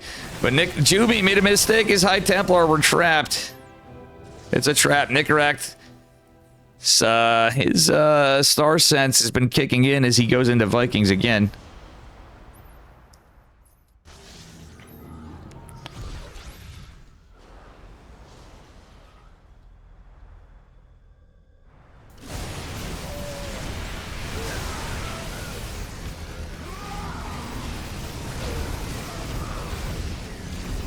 Oh, man. Oh, man.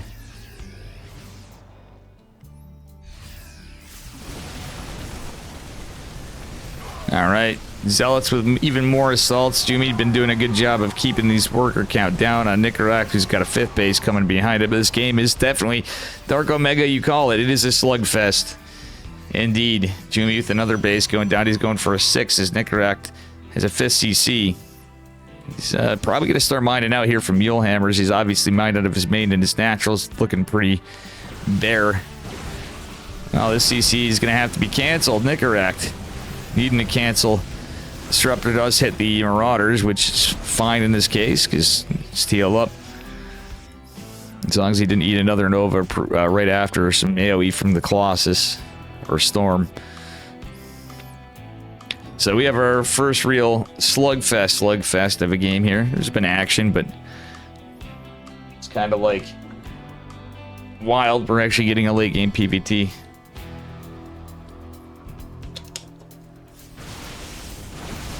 Pretty good one, though, honestly. Oh, the Nova's huge. Oh, wait. Nice target firing by Nicarak. He snipes the Disruptor. That was actually pretty good. Both these guys playing it really well.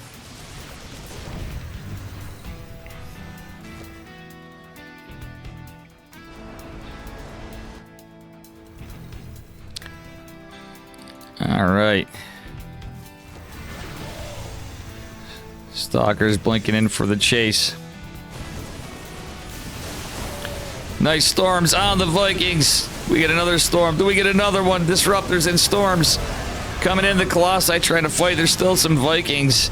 EMPs landed, hit the Colossus, but not the High Templar. Oof. Nicarak's now at that spot with mules, etc. He's going to be able to, as long as he retains his army, he's fine. Doesn't see the Observer. The Observers are going to be really helpful for Jumi in these next fights, as well as the Zalnaga. Kind of has eyes on the prize, the factory floating at this point. Nicarak not even worried about making Widow Mines or anything, but at some point. Ooh, nice dodge by Nicarak. And he landed a juicy EMP on those Archons and some of the Stalkers. Nicarak's just kind of vying to gain some position, maybe hoping to get some trades so he can make a push. That's what it's all about. He eats a lot of storms, though. Nice split at the end, though. I will give him that. Not too bad from our Terran, man. Jumi's bled out a little bit here. And Nicarak tried again. He's trying to capitalize on the supply lead. You kind of have to at some point. So being down on workers, the trade-off is... Okay, he's dealt with the charge lot run by taking a little bit of a bloody nose in the process. Nicarak doesn't know where the observers are. That's the thing. If he can deal with that observer, that's pretty good for Nicarak in my mind.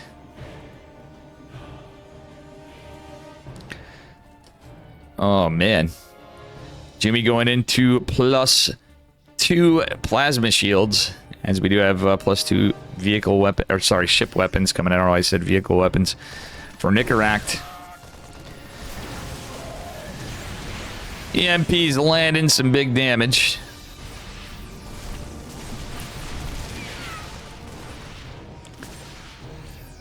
And we shall see what happens.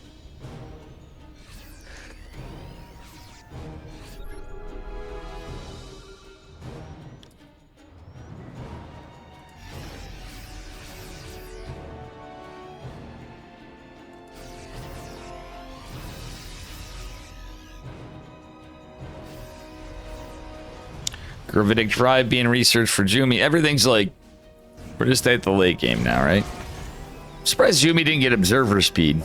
Like against Terran in a late game too, you know, it's kind of nice. Oh, the Disruptors are caught off guard, but they're kind of a trap for storms. It's a storm bath. And in just a moment, Jumi is starting to make some good trades, but it's a lot of Terran army. Granted, oh my god, a lot of this bio is disjointed from the medevacs. Medevacs starting to fall. GG's called Jumi, and one decisive fight ends the game. That was nerve-wracking, but very well played, I gotta say. Let the 8 p.m. speaks for itself. These guys were fighting it out very fast, very hard. Nicarak with 445 APM for Jumi. The Protoss. Wait a minute, guys. I thought Protoss are supposed to be slow. 492 APM is not slow. Great plays from both these guys.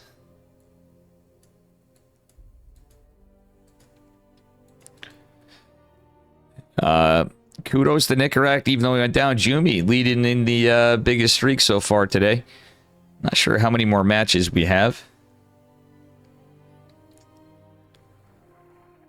Let me look at the... Let me look. We have 1, 2, 3, 4 more matches.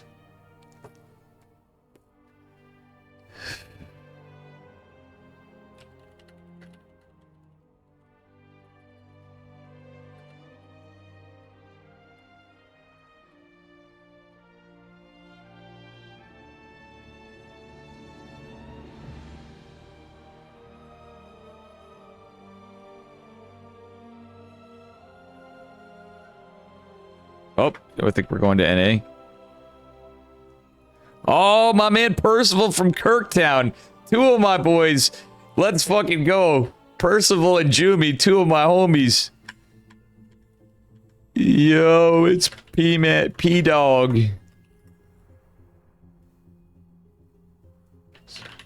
Take him down to Kirktown. Percival from Kirktown.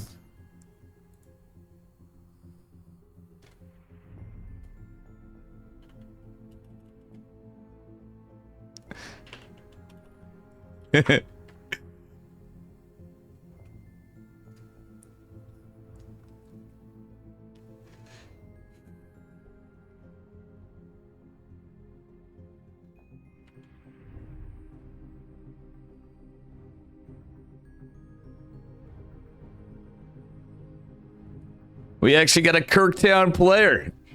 That's right, guys. Hell yeah. Rocking that pog squirrel for Kirktown, Mr. Percival.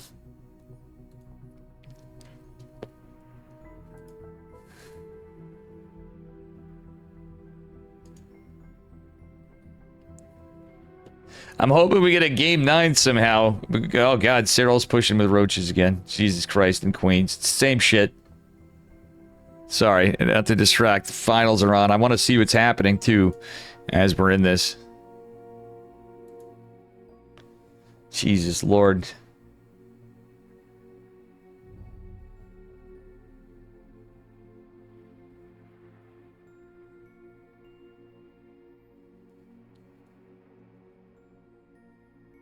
Classic dead.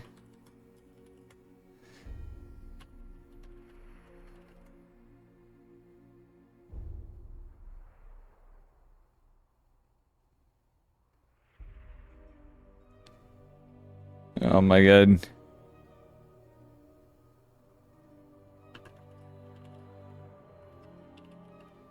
Jumi's watching this. He needs a minute too. I think we all are kind of eyes on. Yeah, it's looking rough for Classic. He's losing his fourth. Cyril with that big push, and he's just macroing behind it because he's Cyril.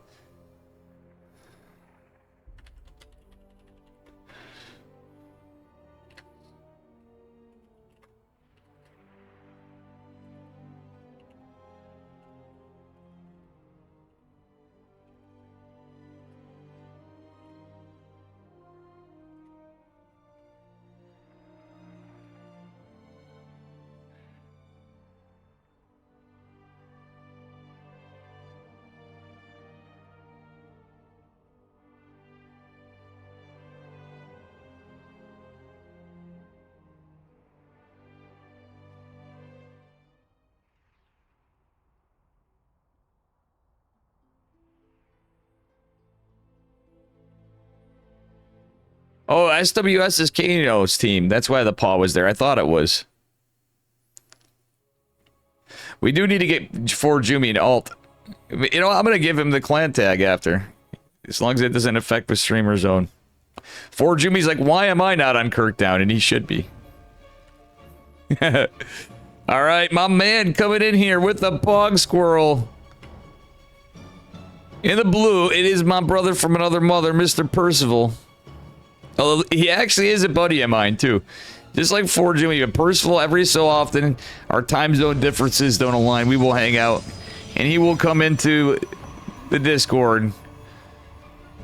His English is actually pretty fucking good. He hates this matchup. Percival is my fucking dude. Just like Jumi is too. He's been a friend for a long time. I gotta say, for like a lot of these guys. I'm surprised we don't see Gerald today. Well, he could come. Gerald's probably gonna be coming up, I would imagine. I'd be shocked if not. Wait, Classic made a game of this so far. It's possible maybe in a world, in a land where, you know, Cyril has hive tech and burrowed roaches and all this shit. I'm looking on both sides. Forgive me, guys. When we're approaching the potential end of this thing, we're pretty close. Actually, there's a couple games either way, but I'm really hoping that there's at least a game 9 with Cyril versus Classic. But this is one right here. I'm excited for this one. 2 of my boys fighting.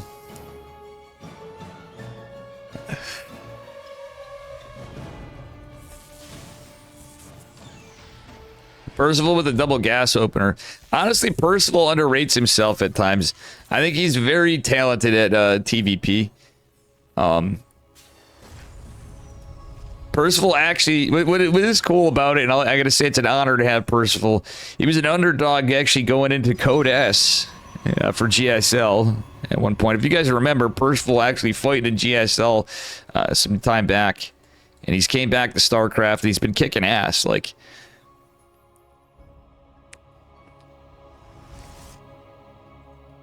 sadly, we haven't had shit for the KSL and, like, you know, whatever. I'm hoping some of my luck changes here for work and stuff. Obviously, we got a subathon, but real talk, like,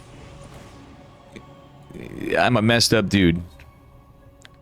You just remember the Friday song? Oh, fuck, no. Dude, I'm not gonna be putting up with that horse shit for music. Like, I'll be honest, I'm gonna just call chat out and say, bad job, chat, for the music yesterday. It was fucking god-awful.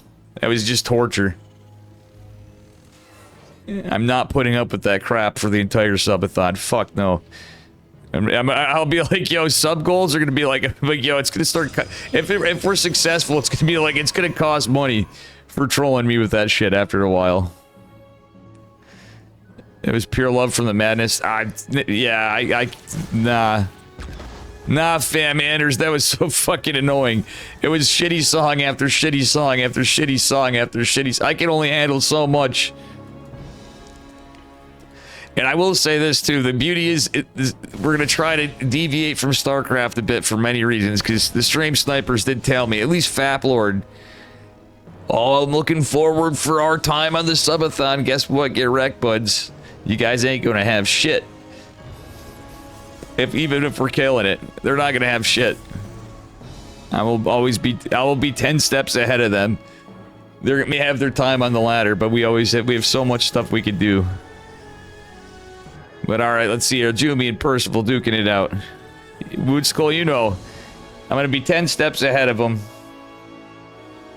What we're gonna have to do a show match or something. This might be my one time for a favor I have to ask, where we finally have the Wood Skull Dave cast, because that's been a long time coming, and I know I've been playing a lot of Terran, and I know right now you're hoping and praying for Classic right now. But honestly, we have a little bit of history. Protoss in the finals. Classic in the finals of the World Championship, while we have this based-ass game going on. But I think that'll be it'd be doing me a kindness, and hopefully it helps you out too, because this is probably the only subathon I'll ever do, and it's already scuffed, and I'm at a bad start, and I've not done a good job with art, and I obviously am like, I don't know, I've had some mistakes and some unfortunate things happen. Jesus Lord. I'm watching on the other screen as I see a 4th base that can never get up and stay up for Classic, and he barely held one with like 1 HP. Songs that they weren't that bad. No, I mean, that's relative to things, but from my perspective, it was god-awful. You guys might have enjoyed it, some of you, but not me. It was torture. It was honestly torture. It was pain and suffering. Oh, I love the 2 tanks here from Percival. Jumi coming in with the blink. The 2 tanks getting some big damage. My God.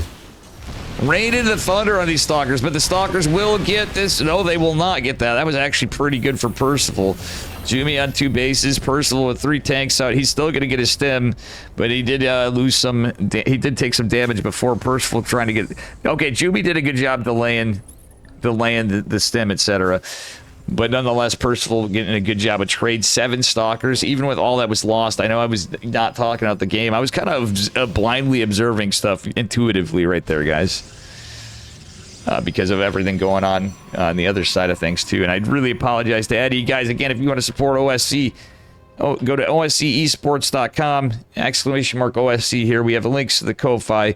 You can buy merch. They have great jerseys, great hoodies. Ninja Base from 4 Jumi. Honestly, not a bad play. It's going to sound dumb, but this is actually a smart move situationally when you're this behind. Like, you got to come up with... He's being strategic. It may be annoying to deal with, but you got to do what you got to do when money's on the line. Raven gets some damage here. Let's see how many kills the Raven got. Only 1, but he does retain it, Percival. Percival doesn't have a third base, but again, this is a really late third for Jumi. And disjointed. Jumi going in for storm drops. Charge following up behind it. How many gateways do we have? A lot of gates. So it's going to look like a 2-base on if Percival scouts this. The observer's here, but guess what? Raven is going to be helpful. Auto turret going to help try to kill it. Actually, nice target firing with the auto turret from Percival. Even gets the shields off the Stalker. Warp Prism, though, it's going to be annoying. Honestly, I wouldn't hate Percival pulling the boys. Even though the storm's out, the storms are out, and the warp... Oh, wait. Percival sees this. Percival sees this. The High Templar could feedback this, and I think, yeah, look, Percival knows exactly what that is. But what he may not know is this third base. Jumi gets the recall. The downside is, so I know there's storms. If Percival can deal with this Warp Prism, that's going to be the big thing. Honestly, I think he might auto turret up. He is. He's going to get the auto turret with that. Jumi with nice pickup micro, though. The tank siege, and we got a Widow Mine here. The storm gets some considerable damage. There's no energy left on the Raven. The Immortal is actually going to be coming in clutch here. It's not a lot of buy. Oh, Percival, he's sitting in the storm. I think they are playing on Central.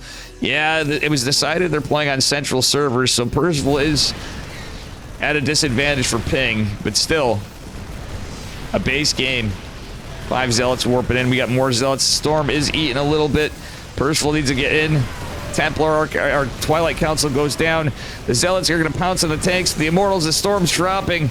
It's looking rough for Percival, though he's done a great job in a bunch of this. He is on 2 bases, and like I said, at some point, if he can find his footing, it ain't Ogre. But he needs to know about a third base. He doesn't know about this base. If Percival finds this base, that's what it's going to be about, and I don't foresee that happening for a bit. Jumi's being cheeky here. I don't hate it from Jumi's side, but at the same time, this is going to be damn annoying for Percival to gauge. He's going to try to take a third base on location. I think that's a good... Oh my God, does Percival sniff this out? All it takes is an accidental probe transfer, like a rally or something, and I don't think 4 Jumi's going to do that. Man, that's a little unfortunate for the P-Man. P-Dog needs a pre-split. He backs away, dodges a storm, but there's more in the Warp Prism. Lots of energy on this High Templar. Percival debates in some Widow Mine shots. Kills this. Wait, this... Oh, Percival finds the base. Percival finds the base. He sees the hidden base. He's going to drop in the main. Does he get the High Templar or the Warp Prism? He does not. He's going to eat 1 storm. He's got to split. He split up a little bit, but he's got to be careful here and mindful not to lose these medevacs. Percival can go and threaten this. Some Zealots here to protect a bit. The observers saw the 1 Widow Mine. Behind this, there's a Zealot run by, but Widow Mines take care of it. 11 SCVs fallen. Worker count's kind of close. Percival's trapped with these 3... Well, trapped for the moment with the 3 medevacs. Jumi getting his 4th. Percival has an opportunity to go back if he sees it. Oh, wait. It's a Warpin. Warpin cycles here. Percival leading an army supply, but he can't lose this. Oh, he's so close to losing those. Percival kind of setting up to push in. Has some Ravens, or Vikings. He can land some Vikings in. Don't hate the Widowmine far. It sounds weird, but far back, you get a trail back in. This is where you want to go after the workers normally. Percival going to try to kill the Nexus because now there's another one here. Stalkers. Oh, Percival. He's going to try to dive in. He's going to go for the third base. The Stalkers could blink down still. Oh, the transfer of the probes. Percival gets some decent damage here, but these bio units are very injured. Jumi kind of caught in the middle of the map, ready to pounce in the third base. Percival's kind of all over. This game's crazy. Another Nexus falls, and it won't matter about bases at some point. If you don't, Percival might want to pick this up. He's supply blocks for the moment. Oh, Storm's coming in good, getting the Widow Mines even. A lot of them going to go down. Ghosts are out, but they're kind of away from this. The Vikings might want to land it. At the same time, if he goes for that Warp Prism, it's pretty good, and it's a pretty sick game. What up, Magic Turtle? Yes, this is live. It's not a I mean, I'm not doing the subathon. I wouldn't be crazy enough to do that and not be on Esports World. With all respect, you know what I'm saying? Like, with the timing of things, like, no, it's just a cast. It's live. It's King of the Hill. It's Jumi and Percival really duking it out. Jumi's trickery kind of bit him a little bit. It's looking kind of close, but Percival is not an easy street, that's for sure. There's lots of High Templar. Storm Immortals are still out. Decent out of Zealots. For Jumi with a lot of production. At the same time, Percival lost his third. For Jumi building another base, Percival might want to... Is he building another base as well? I love it. He's long-distance mining or not. For Jumi's not. So, like, honestly, income-wise, Percival led for a good amount right there. Percival doesn't have a lot of army units here. He's got to be careful. I think he should have just evacuated. I don't know what he was thinking there on that. It's because the scary thing's like losing medevacs in my mind. Oh my god, actually, Percival might be doing it, guys. I love both these guys dearly, like, truthfully. Both bros. The Viking even a threat. It's all... Yeah, there's some Immortals, there's some Zealot warping potential, but Jumi is kind of broken. He's down on army supply. The Widow Mine's even going to be extra powerful here. No Storm available yet. A Storm could make a difference here. The medevacs are kind of low on energy, but Jumi's really got his back to the wall. He's going to have to cancel the Nexus. Doesn't have probes out. Yeah, it's still... Percival needs to just commit in my eyes. Energy recharge is available, though. Percival... Yeah, he's trying to defend stuff, but I think he's got to know he's in a good spot here. If he teeters off and goes back home, that's not good. It allows Protoss time. Like, he's so close to, like, winning it. It's, difficult. Does Jumi lose his High Templar? He does. The Storm misses the Widow Mine, unfortunately, for Jumi. And, you know, again, it's not a knock to either one of them.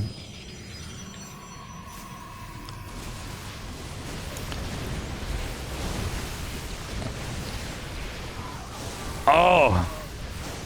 It's crazy. I will say Jumi said he was feeling a bit nervous today for some reason. GG, well played. For Kirktown, Percival takes it. I'm going to ask Jumi. Oh, is he already gone? God damn it. I was going to get Jumi a tag.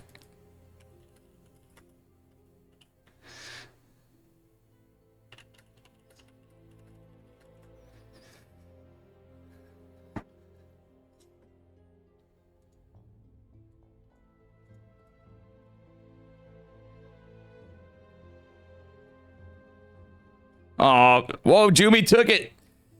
Jumi's on Kirktown on his NA account now. Oh, I'm sure he's a little tilted. Jumi had a good run, though. He had the longest run so far. I got to take a look and see who we have next. Honestly, some cheeky plays from both of them, but just a sick series. Jumi's PvT is good. Percival's TVP is good. That could have went either way.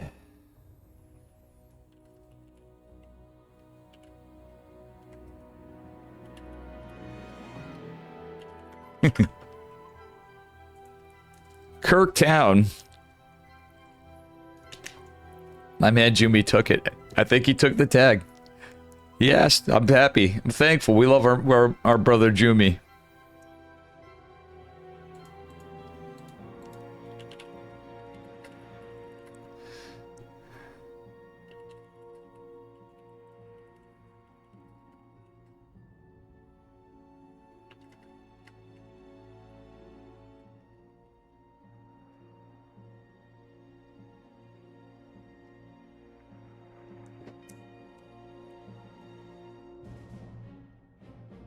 All right, we got a lobby, and here we go.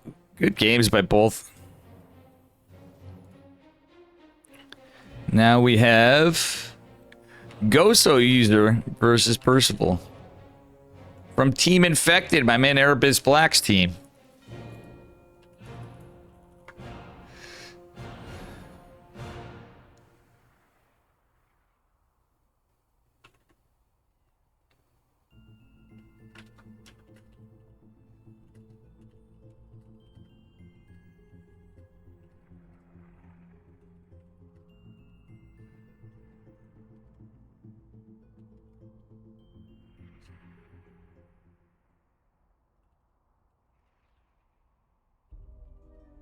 We got Erebus Black's team here, the Kirktown Dave Giggle. Oh man, I'm excited. That's good.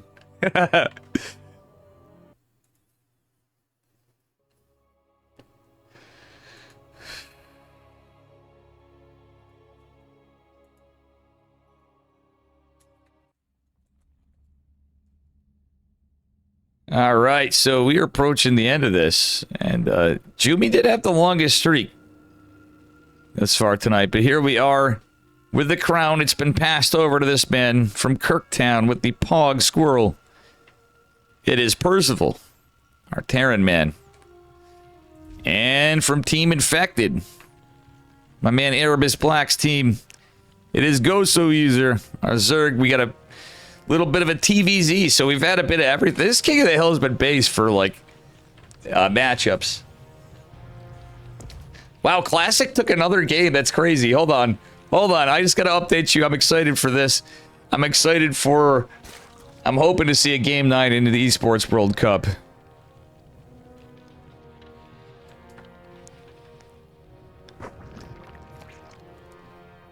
How you doing, Magic Turtle 2 and Anders? You guys doing good? Woot Skull. All the gang, and this is the OSC King of the Hill. I'm actually going to alt-tab real quick. Apologies. I want to check on something. We're on match 13 on torches. Meaning we have this and 2 other matches for the OSC King of the Hill. And with that said, I do apologize. It is StarCraft Day, and the other StarCraft Day, again, my Twitch affiliate anniversary will be coming on. I at least need to do the subathon for that, guys. So if I really delayed it, it might be strategically, because my Twitch affiliate anniversary coincides with the release date of StarCraft 2.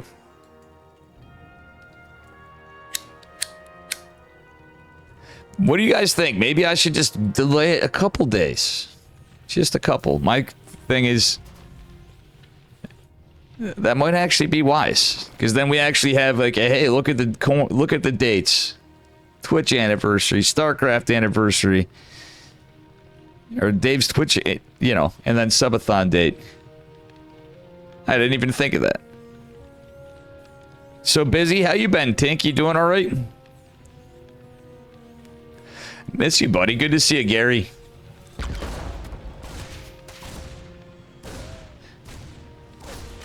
You've been busier than hell, man. I'm hoping to get busier than hell then again.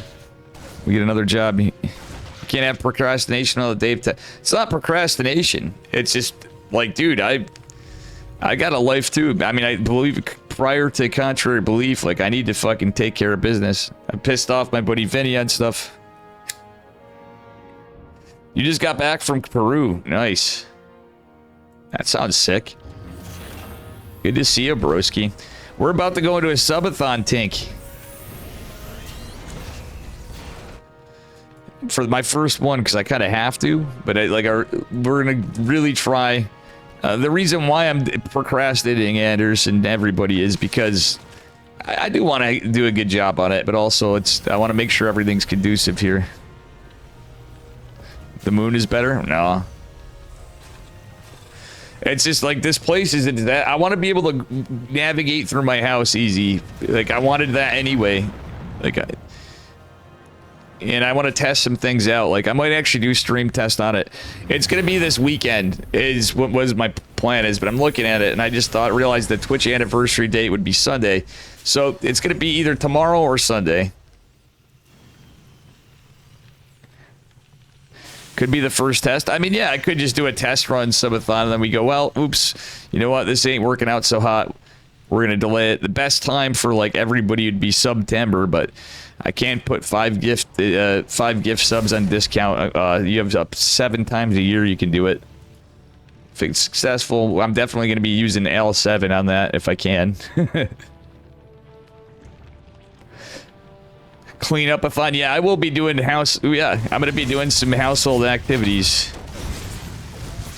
And whatever. I want to try to do some different stuff. Unfortunately, my cell connection always seems to suck, so yeah.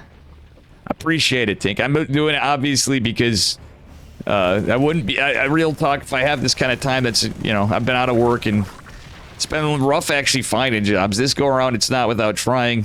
I do need to put some. I'm thinking I really got to put some better effort into like cover letters and shit like that. But some of it's just kind of been unluck. But one thing I'm gonna have to pause if I do it right. I might even have to have days pause if it continues on and we're really kicking ass. I have a wedding to go to. I have a party to go to, which the party won't be too bad. If my buddy didn't live in the sticks, Mike Jones, I would go on to it and stream in the woods and maybe do live music. But he's literally out in the middle of nowhere. I might be like, Mike, do you mind if I rig something up and we can live stream this? I'll explain to him why. Live stream the party on the subathon. That'd be based as fuck. Live music. His band would be playing. Dave would probably be in for some jams. It'd be like, I need a salad. I need to play with the band. You'd let me. I'm sure we definitely have some free jam, loose jam stuff. Would be sick. Oh my god. The Banshees and the Hellions getting some great work. Percival playing very strong. A Gosu user is a very, very solid player. Not gonna lie, guys. Looking at the Classic, again, looking like he's in a rough spot. You got 69 workers to 34. 130 Zerg army supply for Cyril. I'm a little distracted from that too, but look at the army supplies here. It's like close, but Percival's gotten so much economic damage. This is kind of scary for our Zerg man. Granted, Percival with not a lot of army of his own. It's kind of rough. He does have one Banshee. And Percival has no idea for this Bane bust about to come in. The downside to your eBays being part of your wall is the possibility of losing your upgrades. And with this many Banelings, I think this is going to hurt. Ghost user is going to use them to bust through the door, though. So if Percival can hold this... Oh, my God, the splits. The split city. Damn, that was some great splits from my man Percival. It's up a tree. You don't know who Salazander's? You've never watched him? He's been like one of the longer running StarCraft 2 Twitch streamers. He's on right now. He's co-streaming it. That's literally where I'm watching it on, not even on the main EWC one. Up a Tree. He used to be Up a Tree Zelda. He renamed to Up a Tree some years back. Only watch Dave? Base, yes. Be a man. You mean only watch Dave? Have bad takes and scuff StarCraft. Be a man. There you go. That one was for Anders and Tink. You didn't even know Up a Tree still played? Oh yeah, he's been grinding. Like he actually's been a good help for information and stuff for the subathon stuff. That's based. But yeah, isn't that wild? He's still going, Gary. Man, Gary, you're gonna be in. I might make one of those things like get to high masters and teams with Gary as a subathon goal. Because, guys, low-key, he's a fucking insanely good 2v2 player. My buddy Nightlight Tank in the chat. He's a great player anyway. I know, you know, you don't have the most time, but I know you love you some team games. And I usually don't, but I'm like, you know what? That might be a good one.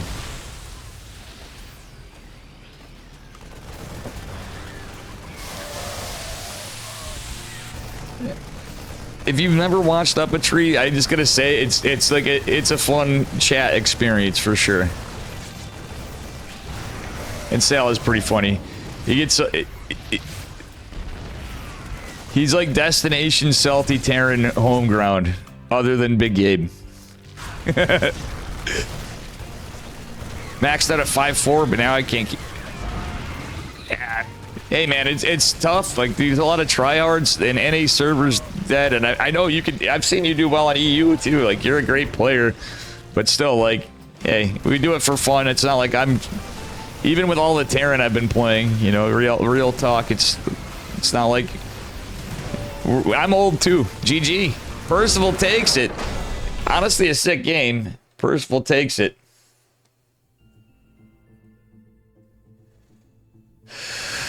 GG. Sorry to my man Erebus Black and Team Infected. You guys got taken down to Kirktown and Gosu user. Well played though by Gosu user still. Take them down to Kirktown. Even Jumi's on the Kirktown now. I'm gonna go take a leak real quick and I'll be right back.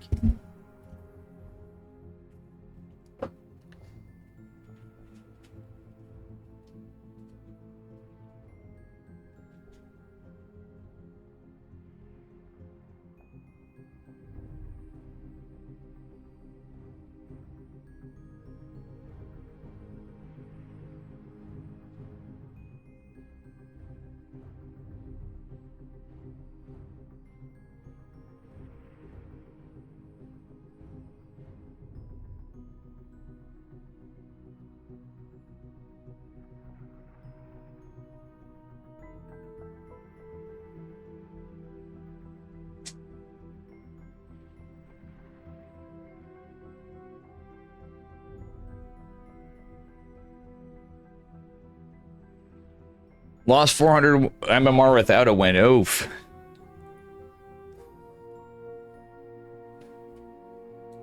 Oh. What's up?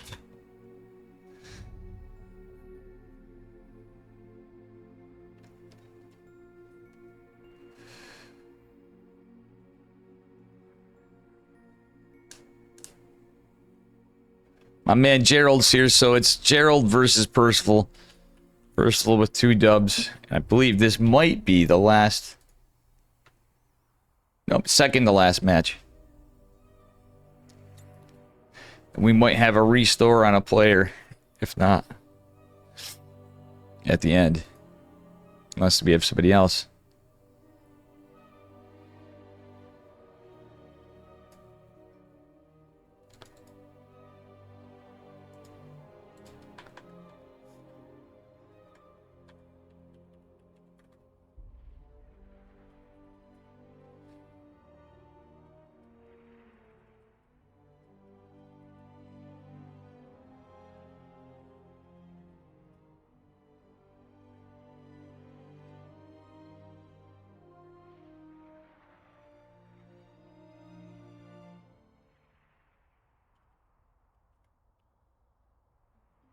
All right.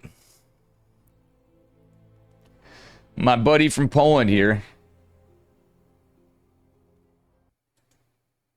Everyone who likes Dave, you can do review an EWC while in chat and click the bottom at top in chat. So, I didn't know that. Well, the whole time, maybe we got that for the last couple days. I've had the thing up. Again, I was approved. I just, you know, I'm glad we have this, though. This is fun. I love me some King of the Hill. Here we are. In the bottom left-hand corner, my man from Poland with the salsa dog. It is Gerald. Playing the Protoss. His opponent in the upper left representing Kirktown when he's in America. In the blue, it is our Korean Terran man, Mr. Percival. And, yeah. He is Zergunner powered. I wish I knew that. I could have been, like, sneaking that in. You know, but I'm just an old man.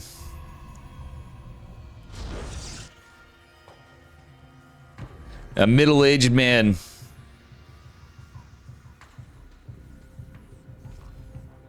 Realistically, I don't know. You too? It's a lot of us. That's most of my chat. Less the players and some of the kids.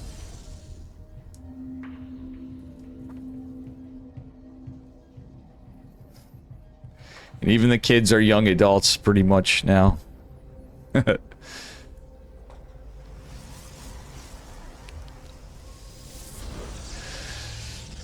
All right. Standard opener from Gerald. Double gas from Percival. Everything's looking pretty par for the course. Gerald's not even going for a scout.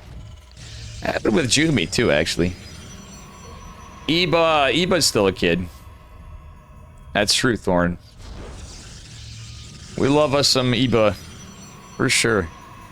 Thorn, I know you're a little both-sided. It seems like you turned on Team Zurich. I remember you were Team Terran for a while.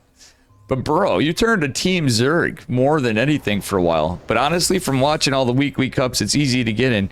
Esports World Cup to me has been seeing what I thought myself. I don't know about you and all you guys, but we had some stuff I thought was pretty predictable. And I know it's a hot take because I kind of came in and made some comments when I was drunk to some players, but I was like rooting for everybody. I want everybody to do well in everything, but I like to meme a bit. I think I may have offended Clem. I was Team Terran. I thought you said you were Terran and you were kind of like, you bounced between races. You're Team StarCraft, I know. And I know people get tired of things. Honestly, one of my favorite things, guys, and it is going to be part of this subathon, we're going to do stuff on Patch's balance mod. Because I like Patch's balance mod, even though it pisses me off to no end that DTs are not invisible men exclusively. I like the ideas of the changes and stuff for all of it and most of it, but that one's just like, it's, I'm going to have the bias on that. Hell yeah.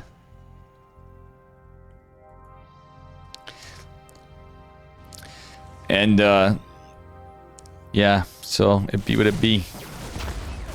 But we are going to have some StarCraft events. I'm going to have viewer tournaments and stuff. I'm going to be bugging every friend in StarCraft I can. And if my subathon's successful, I am going to reach out to some of the bigger dogs for stuff. And be like, some of them are like, Dave, come on. But I'm like, no, really. We want to do this for fun. It's the one time I'm doing it. I'm going to be talking Artosis and Roddy and Loco and some folks, probably the three of them. I might reach out to Wardy. Like, Wardy, I want to do just one time I want to cast with Wardy. One time. That's on my bucket list. Artosis, I think it'd be more fun for like a talk show kind of thing. I'd be like, come on, cast like one series with me, Artosis. We'll get Mapu in on StarCraft Evo. Then it'd be more relevant. Because I'm fucking really bad at the Brood War aspect to a point. I think I've always kind of supported Zerg champions more than other races generally. Big Rainer fan. Terran's probably the easiest to play. Let me tell you, from my experiences, I am still not 4K with Terran, Thor. And I've been putting in the work. I'm just now starting to go in to try to learn to split and stuff. And, perhaps it's because I don't play mech. You know what I'm saying? I should learn some mech. I was just dicking around with Hellbat Marauder just to change it up yesterday. Personally, I find, like, Zerg, if you're out of practice when you start to know, like, for me, Zerg actually does feel a little natural to me, but I'm so out of practice with it, I'm like, But,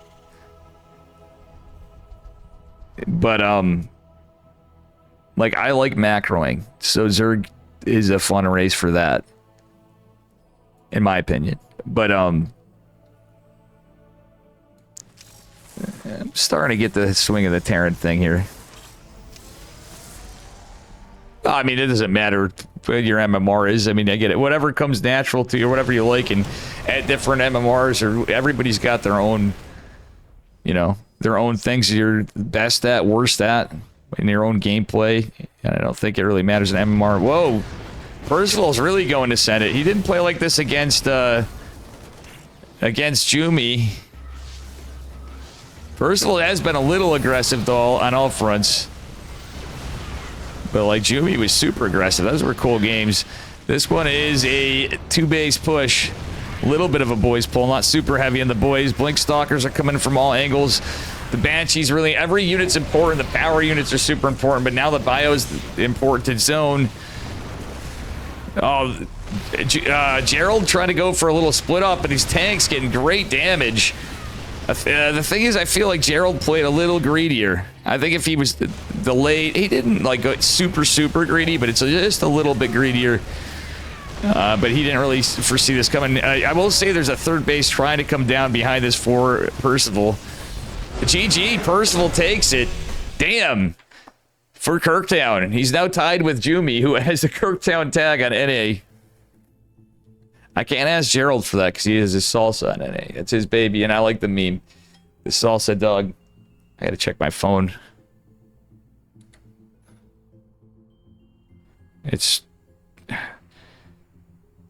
These bullshit pretend recruiters.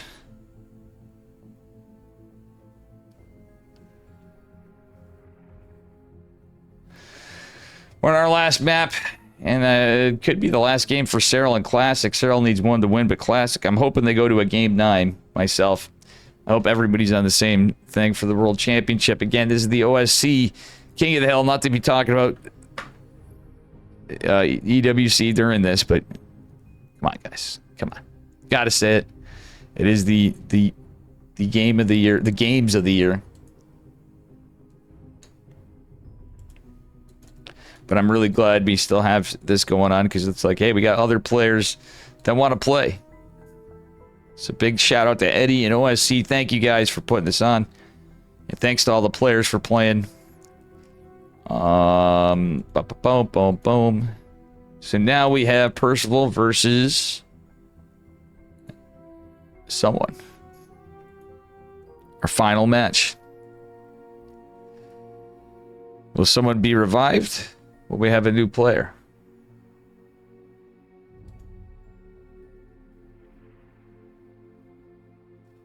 Unlucky for Gerald, but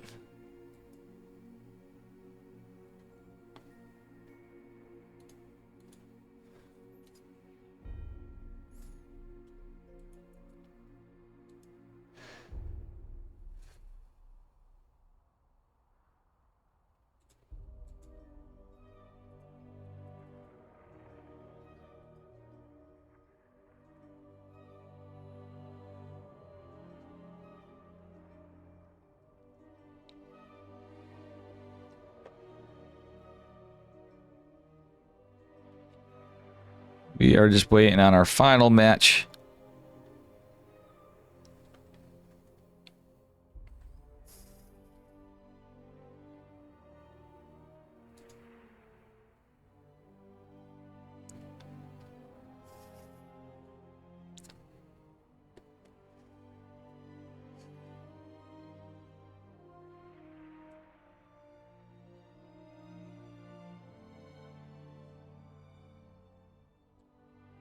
We will find out in a bit.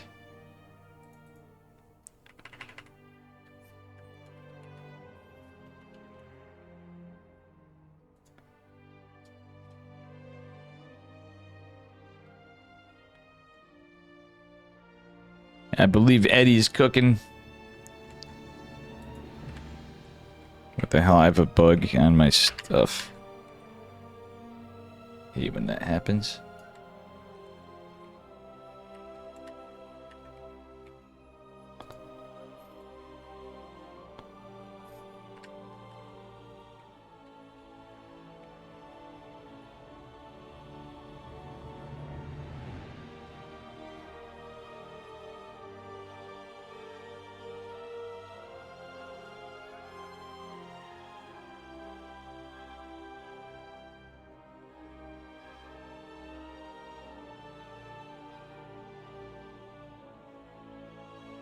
All right. Oh my God, I'm having Windows focus issues. Oh wait. Okay.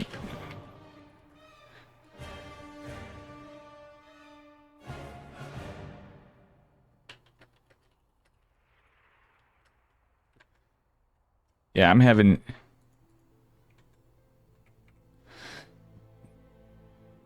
Cristiano. Okay, it's Percival versus Cristiano, the last match. I think I have a stuck key. After this, I am going to be going because I have stuff to do. If I'm on after, it's to... Ooh, looks like Sarah might have won the game. Maybe, kind of, sort of. By the way, on the other side.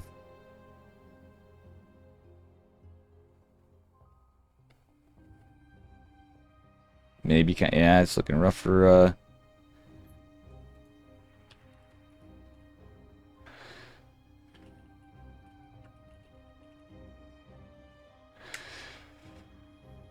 Oof.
I just say hi to Jason. We're going over to Jason after this too, because he's my dude.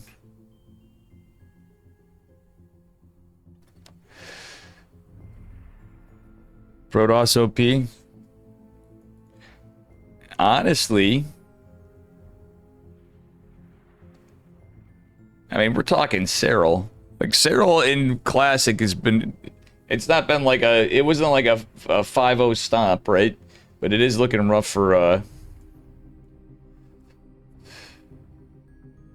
Yeah, Classic's down to 2 bases. Somebody actually called that on the chat. I forgot about this map. I don't think there's much of it. We got our match here now, guys.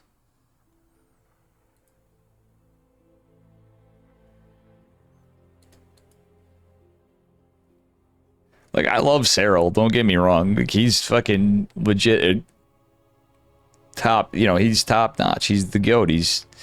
It be what it be, but the end of the day, I was kind of hoping Classic would do something. All right, this guy's got 3 under hit. Oh, no, this gun doesn't. The upper left-hand corner from Offside Gaming in the red. It is our Polish Protoss. Another one, Christianer. And his opponent in the bottom right, representing Kirktown with 3 points on the board. If he wins this one, he has the streak of today. Our current king, it is Percival. And he's going to go straight descended against Christianer. He's going to go for Proxy 2-Rax Marauder, I'm guessing. Which will be scouted if he does the build where he doesn't build. I kind of like the one where you build a barracks back at home and you hide it. It's a tough one to scout for Protoss. Just think about it. Shout out Wood School. Yes, guys, follow Wood School, of course.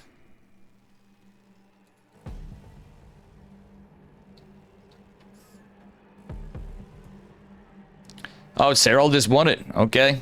Cyril won it. It looked like he was going to. Well played, well deserved. Honestly, Classic had a hell of a run. It's the first time we had a Protoss in the semifinals.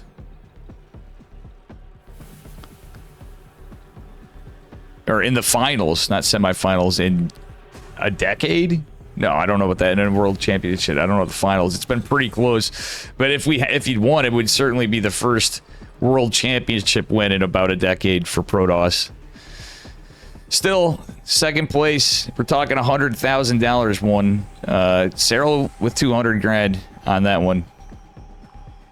Classic greater than Hero. I think Hero has been playing a little rough. I think overall, Classic has been like one of my favorite Protoss for strategy and stuff. Oh, Christianer scouts it. Christianer scouts it.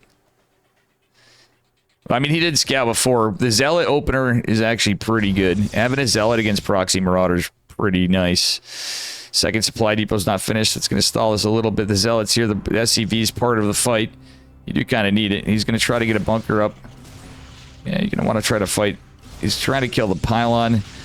This is where you got to make your decisions, and Micro is going to come into play. It's like not quite mono battles. All right, I don't hate targeting the fresher shield battery because you get more stop and power and a chance to cancel. The other one is going to have full energy, of course, but each one will because it's a near field, a near nexus field. Okay, gets the probe. Second pylon. I like the redundant pylon for Cristiano. Robo is going to be down. This is going to be stopped. Like, if this goes on for too long. At the same time, these SCVs are kind of important. Percival has to be careful. It's a bold move going in for this. I don't blame him. It's the last match, and he has 3 wins. Kills the shield batteries. All right, that's really good for Percival. All right, Cristiano cancels. That's kind of nice. It's a lot of Marauders, but still. The Zealot, the Immortal on the way. Immortal puts a stop. Percival pulled all the boys. This is where it gets close. This is all in, baby. Full set from Percival. Big Daddy Immortal still a bit of a problem. The Adepts going to be good against the SCVs. Kind of sort. It's only 2, but most of the probes have fallen. Big Daddy Immortal will pop with the SCVs here. Oh, lovely target firing by Percival on. GG. Percival takes it for Kirktown. With 4 maps, he is our king of the King of the Hill. What up, Green? Ladies and gentlemen, GG's. Thank you to Eddie, and guys, that was it.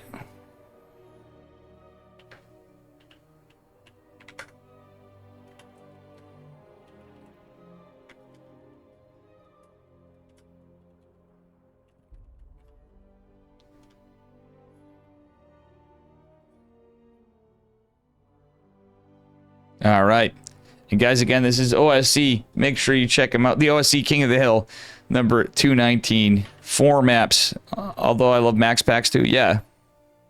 Zest was the finalist in... Oh, that's true. In IEM Katowice.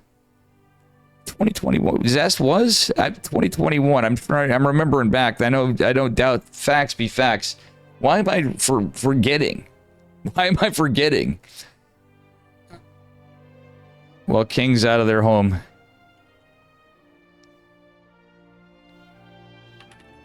Based. Percival said he's the king while the Kings are out of their home.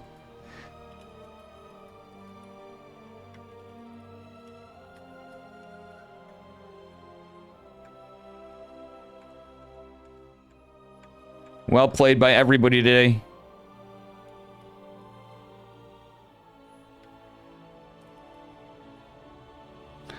All right, guys, so I'm sorry to do this. I have stuff to do. Big thank you to Eddie and OSC. Check them out. Look at the merch. I got to run. I'm going to try to get to some things because subathon incoming ASAP. Let's go, Ray Jugger J. Probably tomorrow. It's either tomorrow or Sunday. It's if I get cold feet, just because I'm so behind on stuff. I have much to do. I'm going to try to take care of Dave for a bit. We're going to send some people over. Guys, hang out for the raid because, we got to show support to other stuff EWC's done, so people will probably be raiding in all over the place to people. GG's, everyone. And I will be in touch. I might be on later for planning. I might get into Discord, in my Discord, to hang, to talk for ideas and planning and stuff with the boys. It means you, Mr. Green, too. Any of you guys coming in. If you guys want to help out with goals, too, for the subathon, here's a form. I have spreadsheets. Hit me up in Discord. I really got to make sure it goes good. But otherwise, I want to try to take care of some things ahead of time that I needed to forever. I'm super behind on many things. All right, much love. Go say hi to Jason, Jugger J.